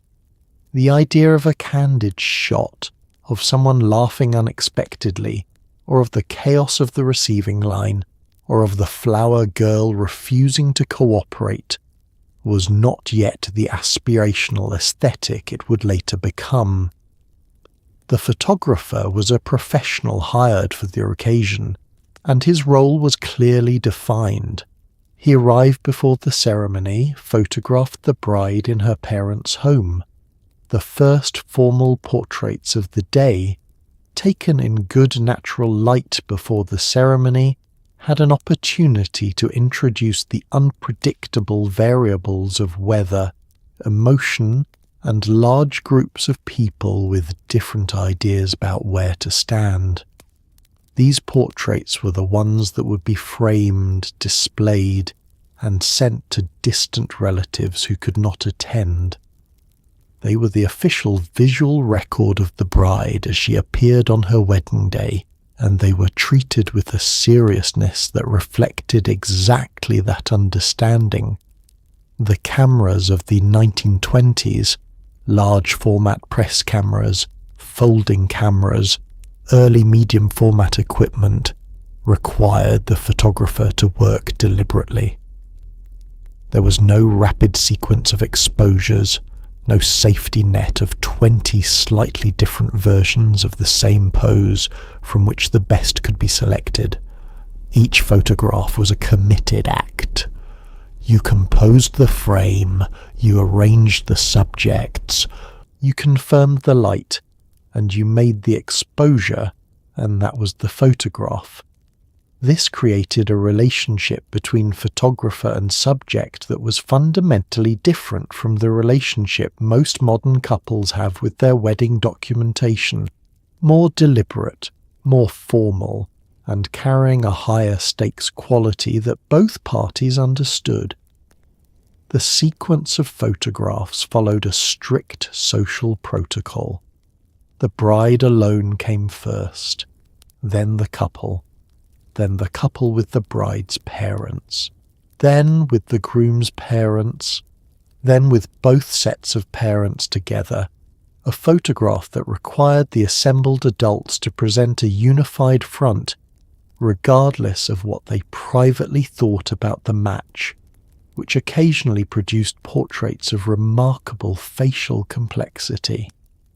Then the bridal party, then the extended family groups, arranged by proximity to the couple, photographed in descending order of social importance. Missing from this sequence was almost anyone who was not directly involved in the ceremony itself. Guests were not generally photographed at 1920s weddings, unless they appeared incidentally in the background of a group portrait. The wedding photographs were for the family and the wedding party, a closed record of the principles, not an open documentation of the event. The idea that every guest would be photographed, that the dancing would be documented, that the food would be captured, that the flowers would be extensively recorded from multiple angles, all of this would have seemed to a 1920s couple not just excessive but faintly confused about what wedding photography was for. What it was for was posterity, a formal record of who was there and how they looked, preserved in silver gelatin prints that would last for decades if properly stored and handled. Your grandchildren would look at these photographs and see you as you were on this specific day. Young, formal, slightly stiff from holding still, but unmistakably present. The photograph was evidence. It said this happened. These people were real. This marriage began on this day. In the 1920s, that was enough. It was, in fact, quite a lot. In the architecture of a 1920s wedding, the mother of the bride occupied a position of enormous informal authority. Not the kind of authority that was written into the ceremony or announced from any podium, but the kind that manifested in the early planning stages, shaped every significant decision, and made itself felt through a combination of strong opinions, long experience, and the simple fact that she was very likely contributing a substantial portion of the money. Her outfit was a subject of careful consideration. Tradition held that the mother of the bride should not outshine the bride, a guideline that sounds modest and is actually extremely demanding, because it required a woman to dress beautifully, formally, and appropriately for one of the most important days of her life, while simultaneously not being too beautiful or too formal. The hat was the central feature of the mother of the bride ensemble, and the 1920s produced hats of extraordinary variety, cloches that fit close to the skull, wide-brimmed confections decorated with flowers and ribbons, structured felt pieces with dramatic silhouettes that announced their wearer's presence before she had fully entered the room. The choice of hat communicated something about taste, social position, and the degree to which the wearer intended to be remembered. A hat that was too remarkable became the subject of conversation that should have been directed at the bride. A hat that was too subdued suggested inadequate effort. The correct hat existed in a narrow window between these two failure modes, and required exactly the kind of considered shopping that the mother of the bride was already conducting in every other area of the wedding simultaneously. Her authority over the planning was absolute in practice, if not in theory. The bride was nominally the central figure in the wedding's organization, but the bride was also young, possibly planning a large-scale social event for the first time, and operating within a family and social structure in which her mother's knowledge of how things were done was both deeper and more current than her own. The mother knew which florist could be trusted. She knew the social histories of the families being combined. She knew which of the relatives on the guest list had unresolved tensions with which other relatives and how to seat them accordingly. She had, in short, information that was invaluable, and she deployed it with a confidence that came from having spent decades navigating exactly this kind of social complexity. The relationship between the bride and her mother during the planning period was one of the more genuinely complicated dynamics of the entire enterprise. They were working toward the same goal. They were operating in close proximity for an extended period. They had different ideas about specific decisions, and the emotional stakes for both of them were as high as they would be at any point in their relationship. The mother was watching her daughter prepare to leave her household. The daughter was attempting to establish herself as an adult capable of managing her own life, while simultaneously relying on her mother's resources and experience. The dynamic produced, in varying proportions across different families, genuine closeness, productive tension, memorable arguments, and on occasion, a catastrophic disagreement about the flowers that was subsequently referred to only obliquely for the next several years. On the day itself, the mother of the bride was stationed in the receiving line, stood in the family photographs and navigated the reception with the specific combination of pride, relief, and bittersweet feeling that characterizes a parent watching a child move formally into a life that will not center around them. She smiled continuously. She spoke to everyone. She managed her emotions with the discipline of a woman who understood that this day was not technically about her. Even if she had spent 6 months making it possible, she wore her hat, she was magnificent, she was exhausted. She looked, in the photographs, exactly as she was supposed to look, like a woman who had done everything correctly in a hat that was entirely appropriate, watching something irreversible happen with grace.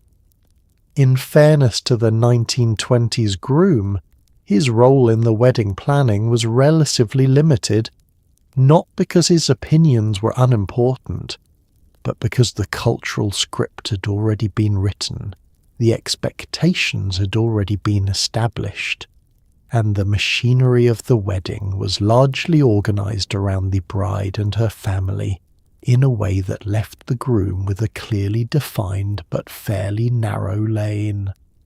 He was responsible for the wedding ring, for organizing his groomsmen, for arranging the honeymoon, for showing up at the correct time in the correct clothes, and for generally conducting himself throughout the proceedings in a way that reflected well on his family and reassured everyone present that the bride had made a reasonable choice.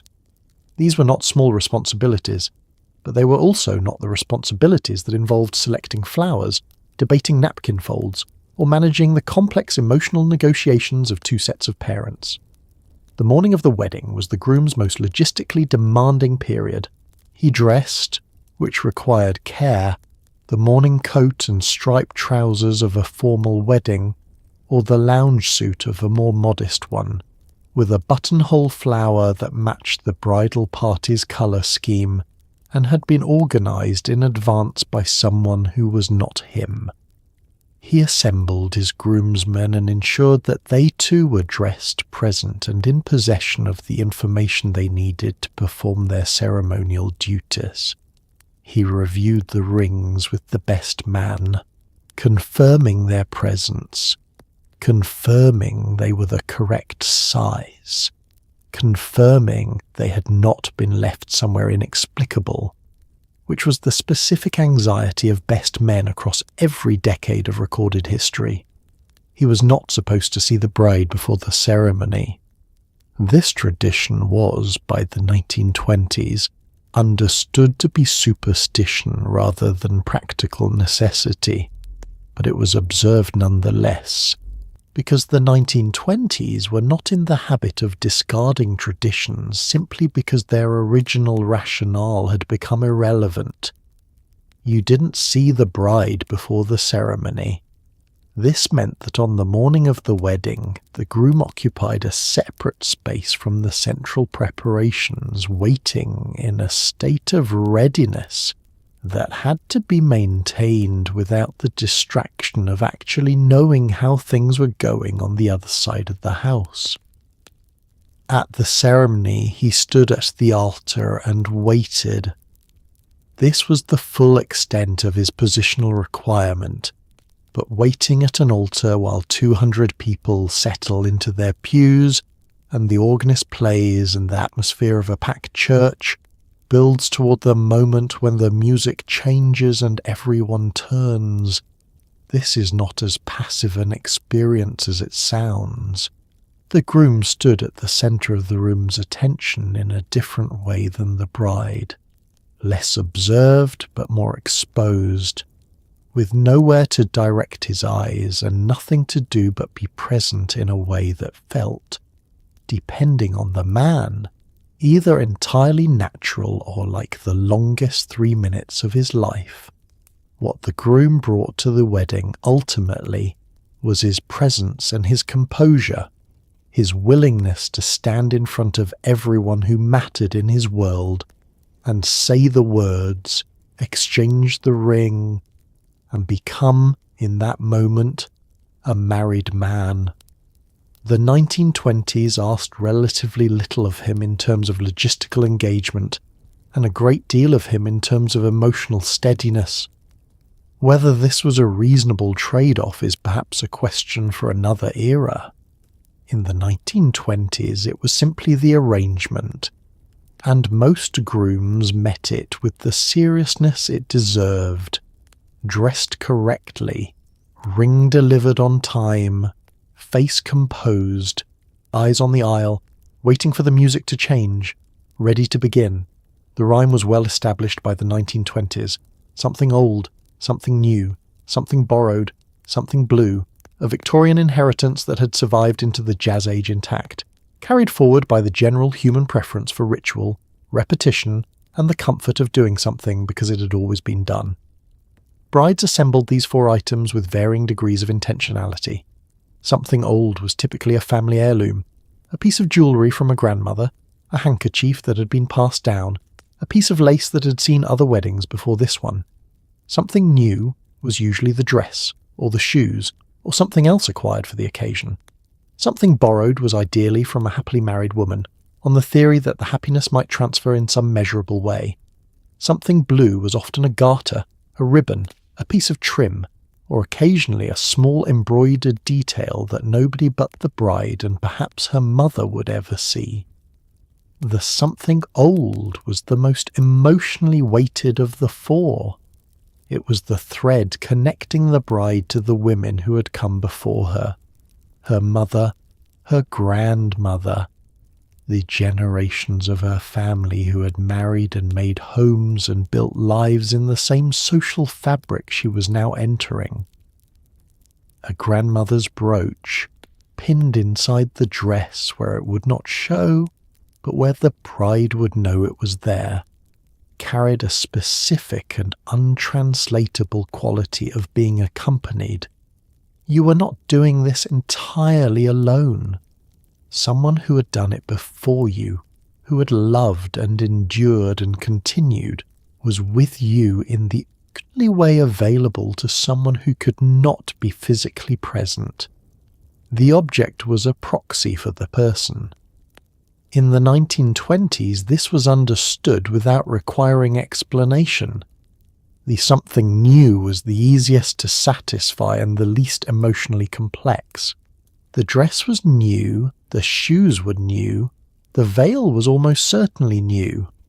The something new simply had to exist, to represent the beginning rather than the continuation, and nearly everything the bride was wearing on the day qualified without any additional effort. It was the checklist item that resolved itself, which was convenient because the other 3 required more deliberate attention. The something borrowed carried its own specific requirement. It had to come from someone whose marriage was genuinely happy, because the borrowing was understood as a transfer of fortune rather than simply an exchange of objects. A ring borrowed from a friend whose marriage was struggling was not a neutral act. It was an invitation to inherit the struggle which nobody wanted. The social pressure this created was subtle but real.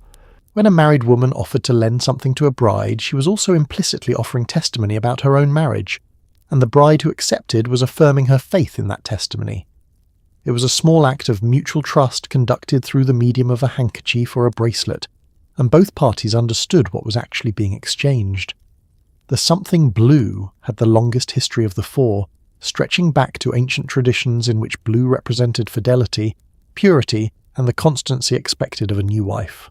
By the 1920s, most brides who incorporated blue did so through the garter, a piece of intimate clothing that was worn for the day, and removed at the reception in the garter toss tradition, during which the groom removed it from the bride's leg and threw it toward the assembled unmarried men, in a parallel tradition to the bouquet toss. The garter toss was considered festive, slightly risque, and entirely acceptable. The 1920s had a fairly clear sense of where the line between charming and inappropriate sat, and the garter toss stayed reliably on the charming side of it. What the rhyme accomplished, beyond its practical function as a pre-wedding checklist, was to give the bride a set of objects that connected her to something larger than the day itself, to luck, to lineage, to love, to the hope that happiness was something that could be inherited and shared and passed forward through the simple medium of borrowed jewellery and a scrap of blue ribbon. It was superstition dressed up as tradition, which is the most durable kind of superstition there is. Nobody in the 1920s would have claimed, under direct questioning, that a blue garter literally guaranteed a happy marriage. But they wore it anyway, because the cost of the ritual was low, and the comfort it offered was real, and in the weeks before a wedding, comfort of any reliable kind was worth having. The wedding night in the 1920s existed at the intersection of romantic expectation, significant social ignorance, and a cultural convention that treated the transition from single to married life as a clean, dramatic line across which everything changed, including things that had, in the more rigid social structures of the preceding decades, been entirely unspoken even between mothers and daughters who genuinely liked each other. For many women in the 1920s, the formal education about what married life actually involved had been conducted primarily through euphemism, vague implication, and the confident hope that things would sort themselves out. The wedding night was not discussed in practical terms in mixed company, not referenced in polite correspondence, and not covered by the extensive etiquette manuals that had opinions about everything else. The silence was not universal.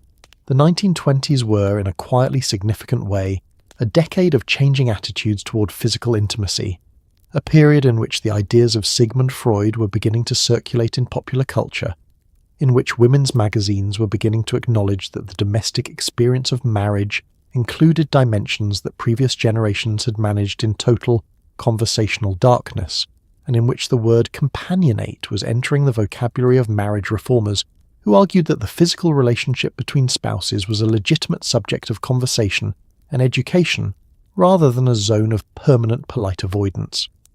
This was not yet the mainstream position, but it was gaining ground in ways that would accelerate significantly through the decade. For the bride specifically, the wedding night arrived after a day of extraordinary emotional and physical intensity. The ceremony, the reception, the receiving line, the toasts, the dancing, the departure, and she arrived at the hotel room in a state of exhaustion that the occasion did not particularly accommodate. The romantic expectation and the physical reality of the day were not always in perfect alignment. The trousseau contained nightgowns of appropriate elegance. The hotel room was of appropriate quality. The groom had presumably given some thought to the situation.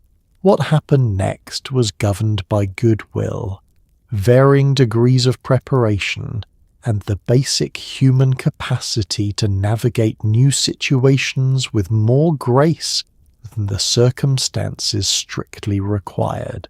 What made the wedding night symbolically significant beyond its practical dimensions was the cultural understanding that it marked a genuine transition, not just in legal status, but in the nature of a woman's life. She had crossed from one category to another, and that crossing was understood to be irreversible in ways that went beyond the legal. The woman who emerged from a marriage, even a brief one that ended badly, was different in the social estimation of the era from the woman who had never married. This gave the wedding night a weight that modern sensibilities might find disproportionate, but that the 1920s felt entirely accurately reflected the stakes of what was occurring. The morning after the wedding was the beginning of married life in its ordinary dimensions. Breakfast together, the first full day as a unit, the gradual discovery that the person you had married at the ceremony was also the person who left their shoes in an inconvenient location and had specific opinions about how coffee should be made.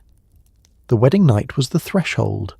The morning was where the actual marriage began, quietly and without ceremony, in the ordinary light of an ordinary day, in a hotel room that had been cleaned and prepared by someone else, and that would be vacated by noon. The 1920s understood this transition with a pragmatism that its elaborate social rituals sometimes obscured. Under all the lace and the toasts and the carefully assembled checklists, marriage was two people deciding to share a life. The wedding night was simply the moment the door closed on everything that had come before. If you were a bride in the 1920s, the number of things that could theoretically ruin your marriage before it had properly begun was impressive in its scope and creativity. Rain on the wedding day was considered good luck in some traditions and bad luck in others, which meant that, whatever the weather, someone at the wedding was going to be quietly confident that they knew what it meant.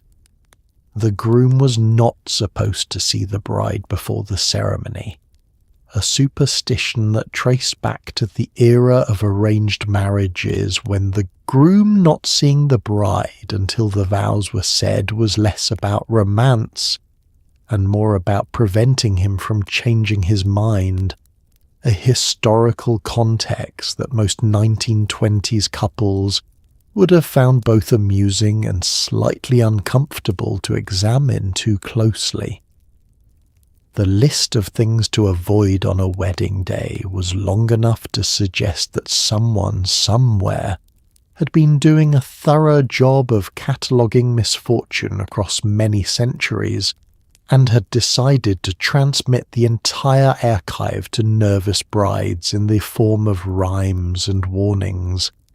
You did not wear green, which was associated with the fairy world and carried associations of things going pleasantly until they suddenly and dramatically did not.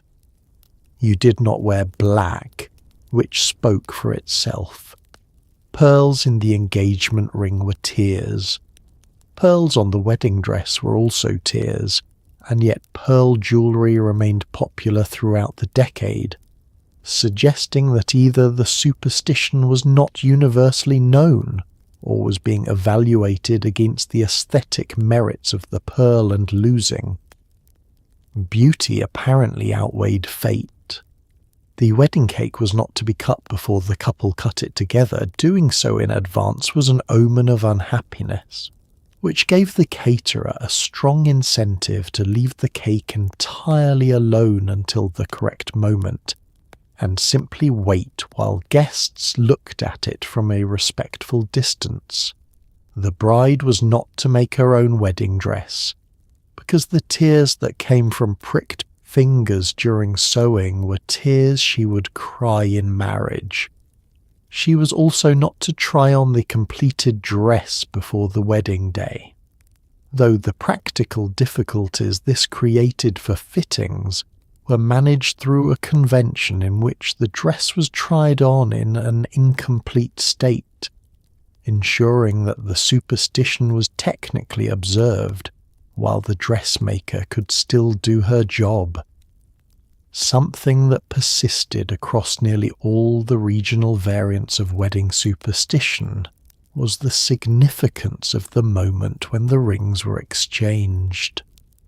Dropping the ring during the ceremony, whether the bride's or the groom's, was a serious omen, the kind that produced a sharp intake of breath from the assembled guests and a brief, charged silence while the best man retrieved it from the floor with what was ideally an expression of calm competence rather than visible panic. The ring that was dropped was considered to have released whatever evil spirits had been contained within it, which was either reassuring or alarming, depending on how you felt about the pre-existing spiritual contamination of jewellery. Most people quietly preferred not to drop the ring and left the theological question unresolved.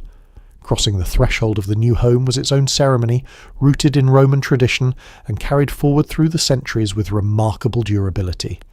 The groom carried the bride across the threshold to prevent her from stumbling on entering the new home, stumbling being an omen of bad luck so persistent in wedding superstition that it had generated its own specific preventative measure.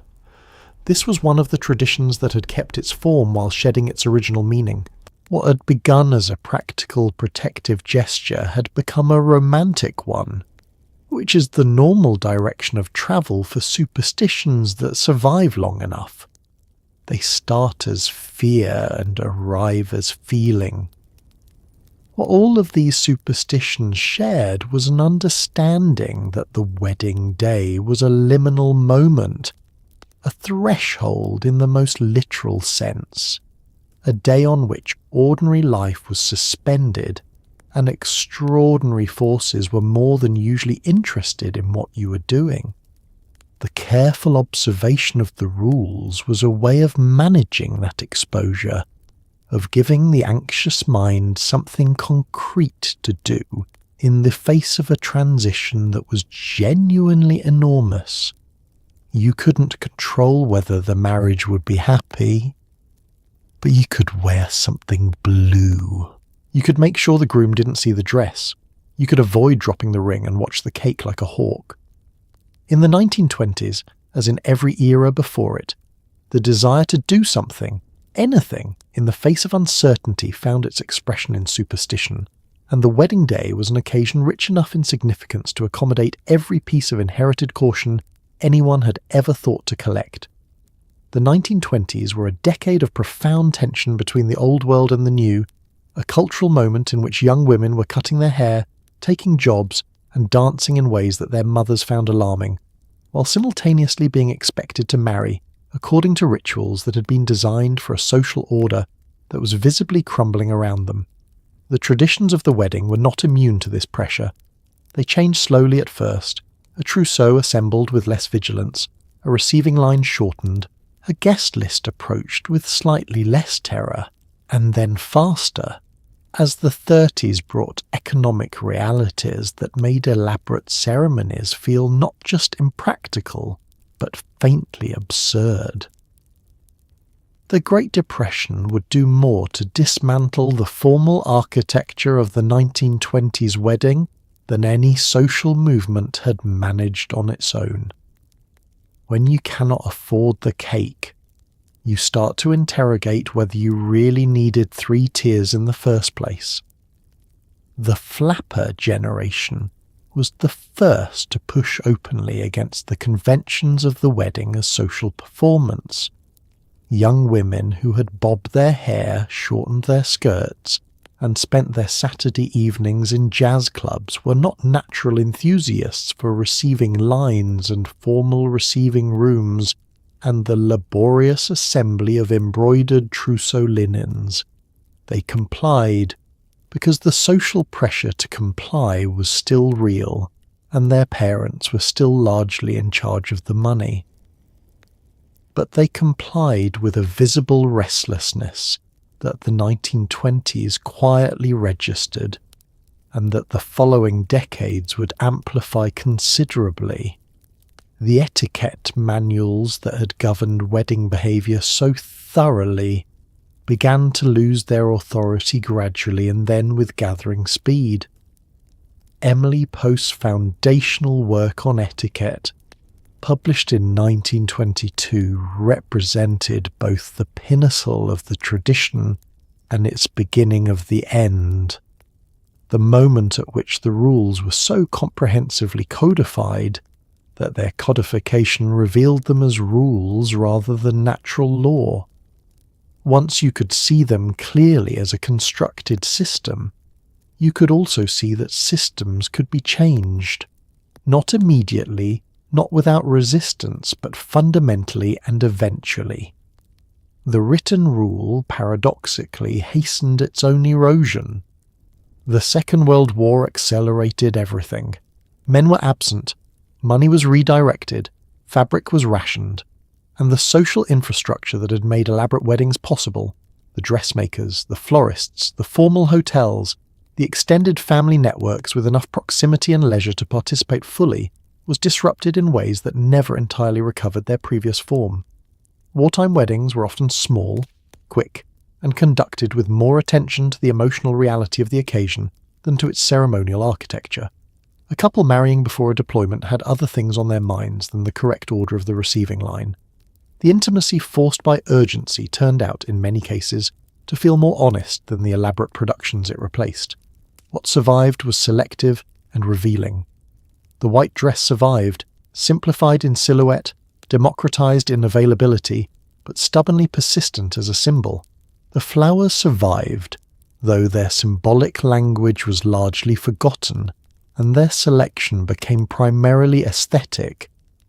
The cake survived, though the fruitcake gave way to sponge by mid-century, and the anniversary tier was largely abandoned as a convention by anyone who had actually tasted year-old cake and re-evaluated the tradition accordingly. The vows survived, most of them, though the obey was progressively removed from ceremonies through the latter half of the 20th century in a quiet editorial revision that the 1920s could not have anticipated.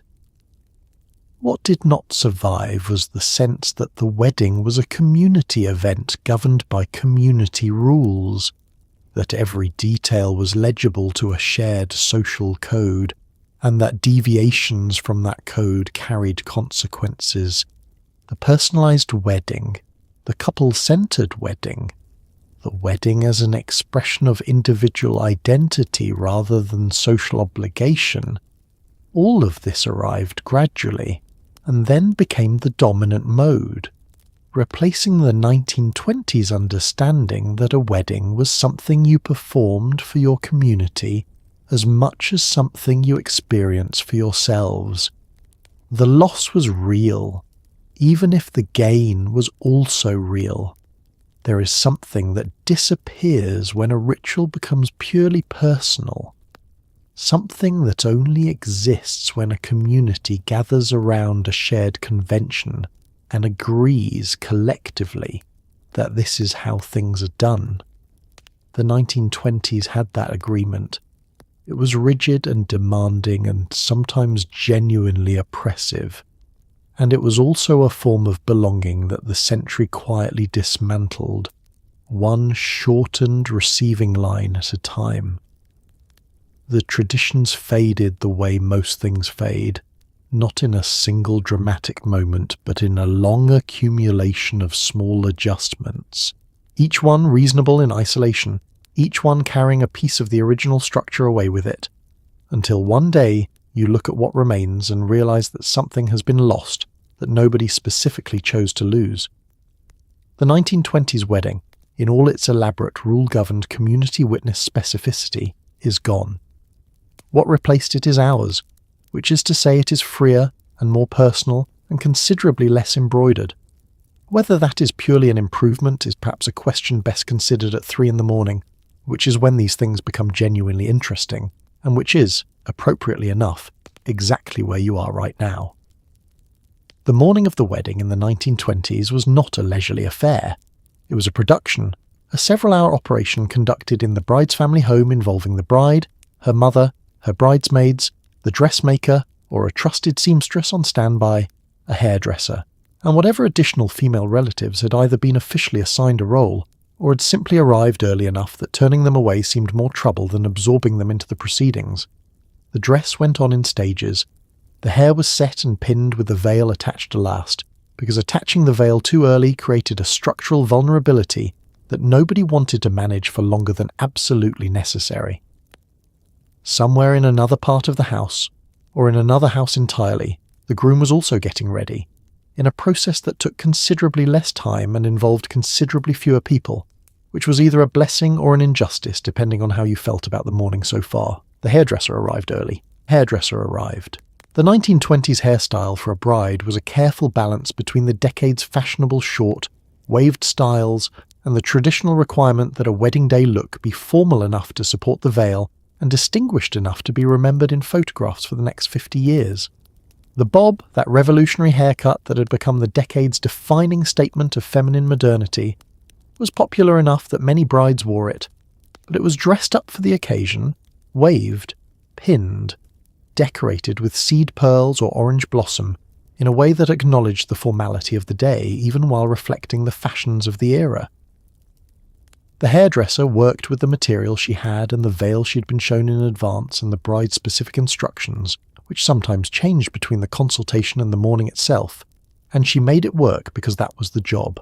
The dress was a ceremony within the ceremony.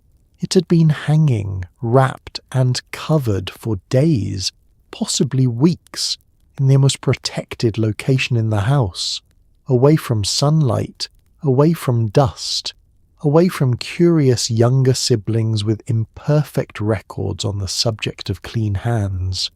On the morning of the wedding, it was unwrapped and prepared with the care of something genuinely precious, which it was. The bride stepped into it rather than pulling it over her head to protect the hair, and it was fastened from behind by the mother or the maid of honour, each hook and button closing with the particular finality of a door being locked. Once it was on, the bride did not sit down unnecessarily. She did not eat anything that could stain.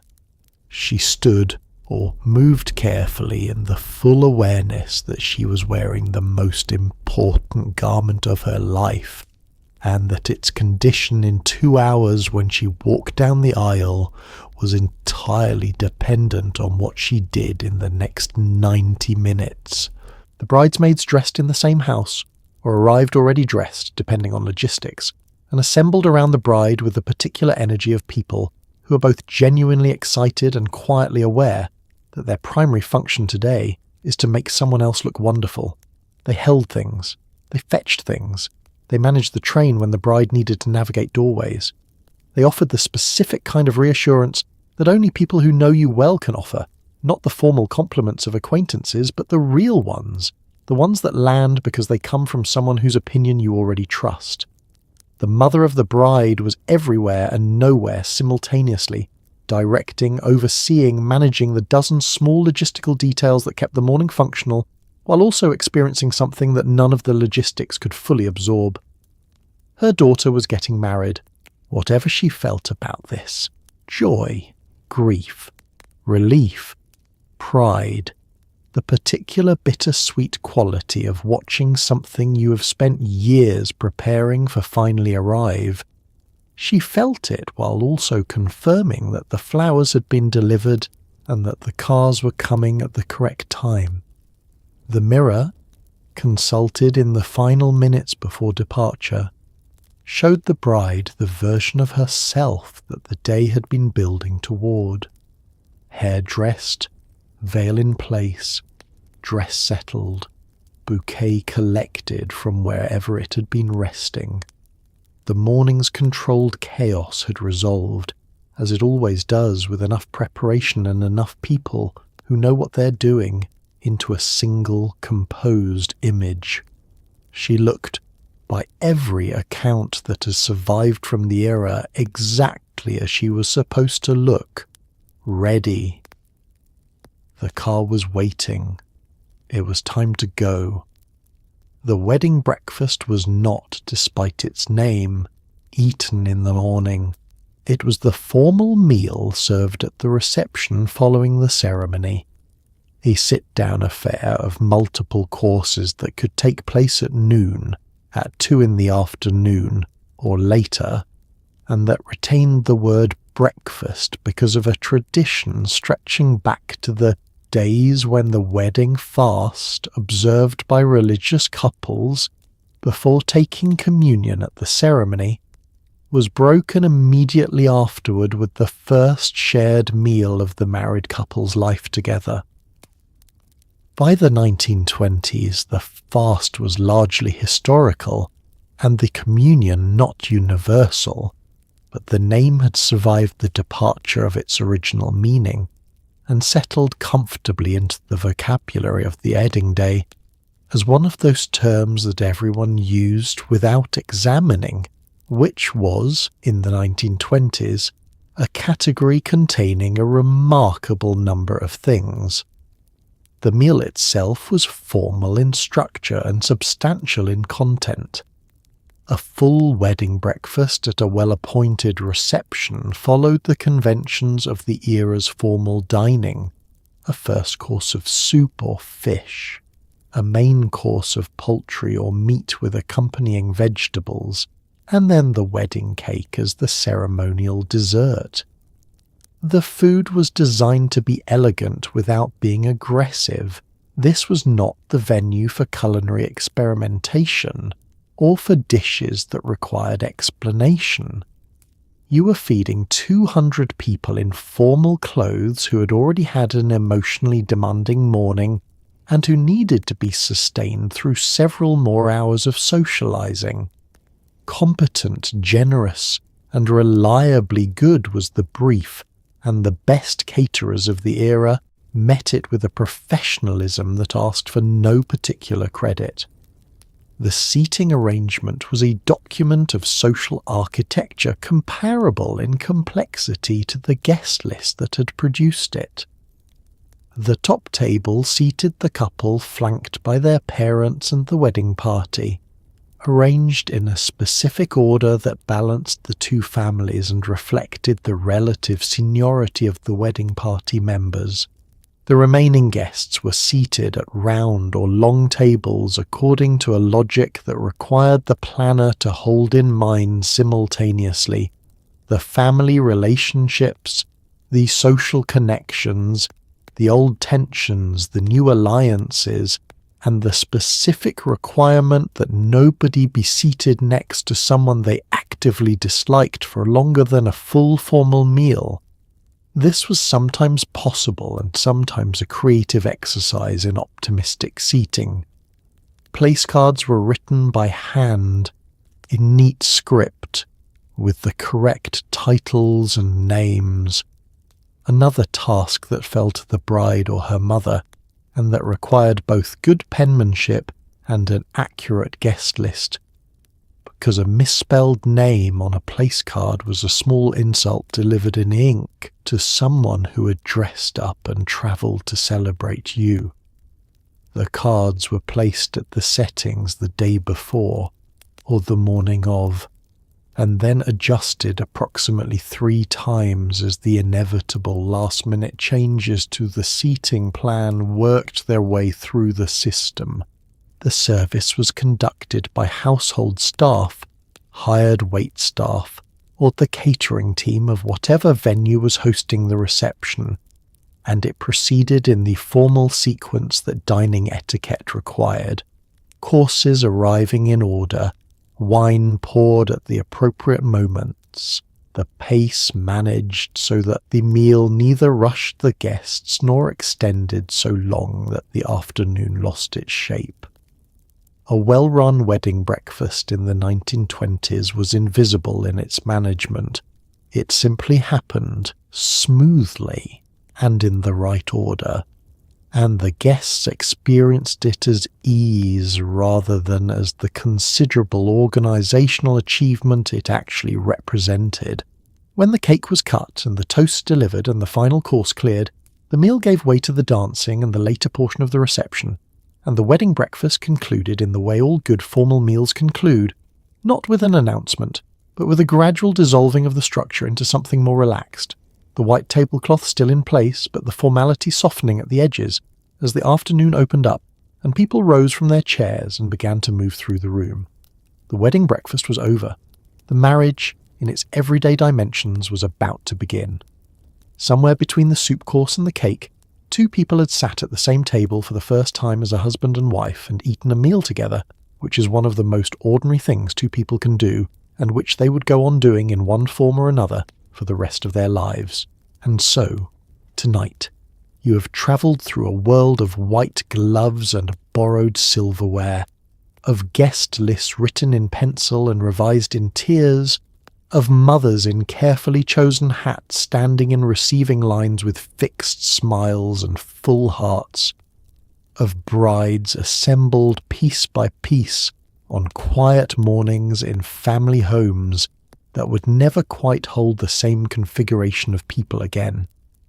You have seen what it took, genuinely took, to get 2 people from an engagement announced in a newspaper to a first slice of fruit cake shared at a table surrounded by everyone they had ever known. The floriography nobody fully remembered. The trousseau assembled over years in a cedar chest. The veil attached last because attaching it too early was a structural risk nobody wanted to manage. The thank you notes written in new ink on new stationery with a new name, 150 times, until the hand ached, and the pile was finally done. These people were not living simply. They were living elaborately within a structure of expectation and ritual and communal obligation that governed almost every dimension of the day.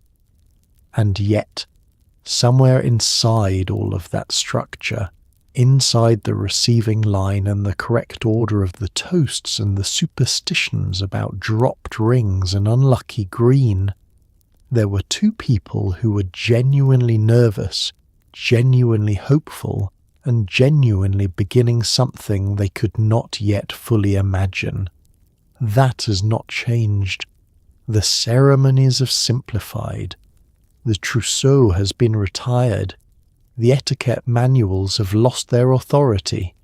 Nobody mails slices of fruitcake to absent guests anymore, which is arguably a loss and arguably not, depending on how you feel about fruitcake travelling through the postal system.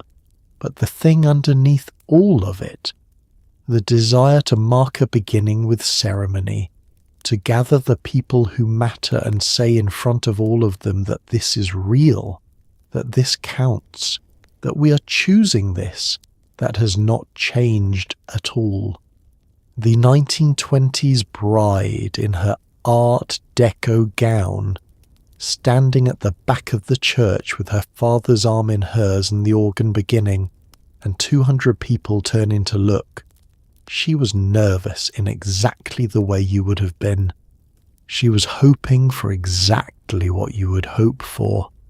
She carried something old because she wanted to feel accompanied.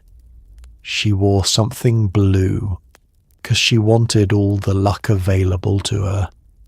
She stood still while the veil was pinned into place, and she looked in the mirror and she took a breath, and she walked forward into the rest of her life. And somehow, across all the decades and all the change conventions and all the traditions that faded and all the rules that dissolved, she's not so far from you tonight, lying in the dark, listening to someone talk quietly about a world that no longer exists, breathing slowly, letting the images settle, feeling the particular peace that comes from being reminded that people have always been doing their best with what they had, in the clothes they could afford, in the ceremonies they had inherited, with the hearts they were given. The flowers are wilting on their stems now. The last guest has gone home. The cake is wrapped and put away. The veil is folded. The house is quiet. You did not have to wear the gloves. You did not have to assemble a trousseau or write 150 thank you notes by hand or navigate the precise social geography of a 1920s guest list. You got the easier version.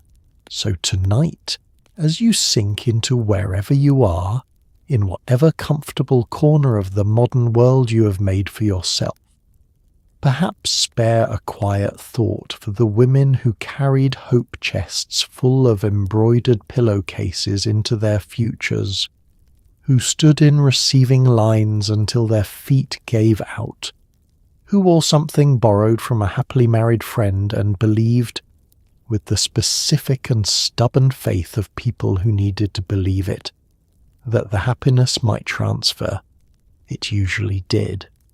Not perfectly, not without difficulty, but usually stubbornly, in the way that human beings are stubborn about the things that matter most. It did. Sleep well. The morning is a long way off, and there is nothing left to plan tonight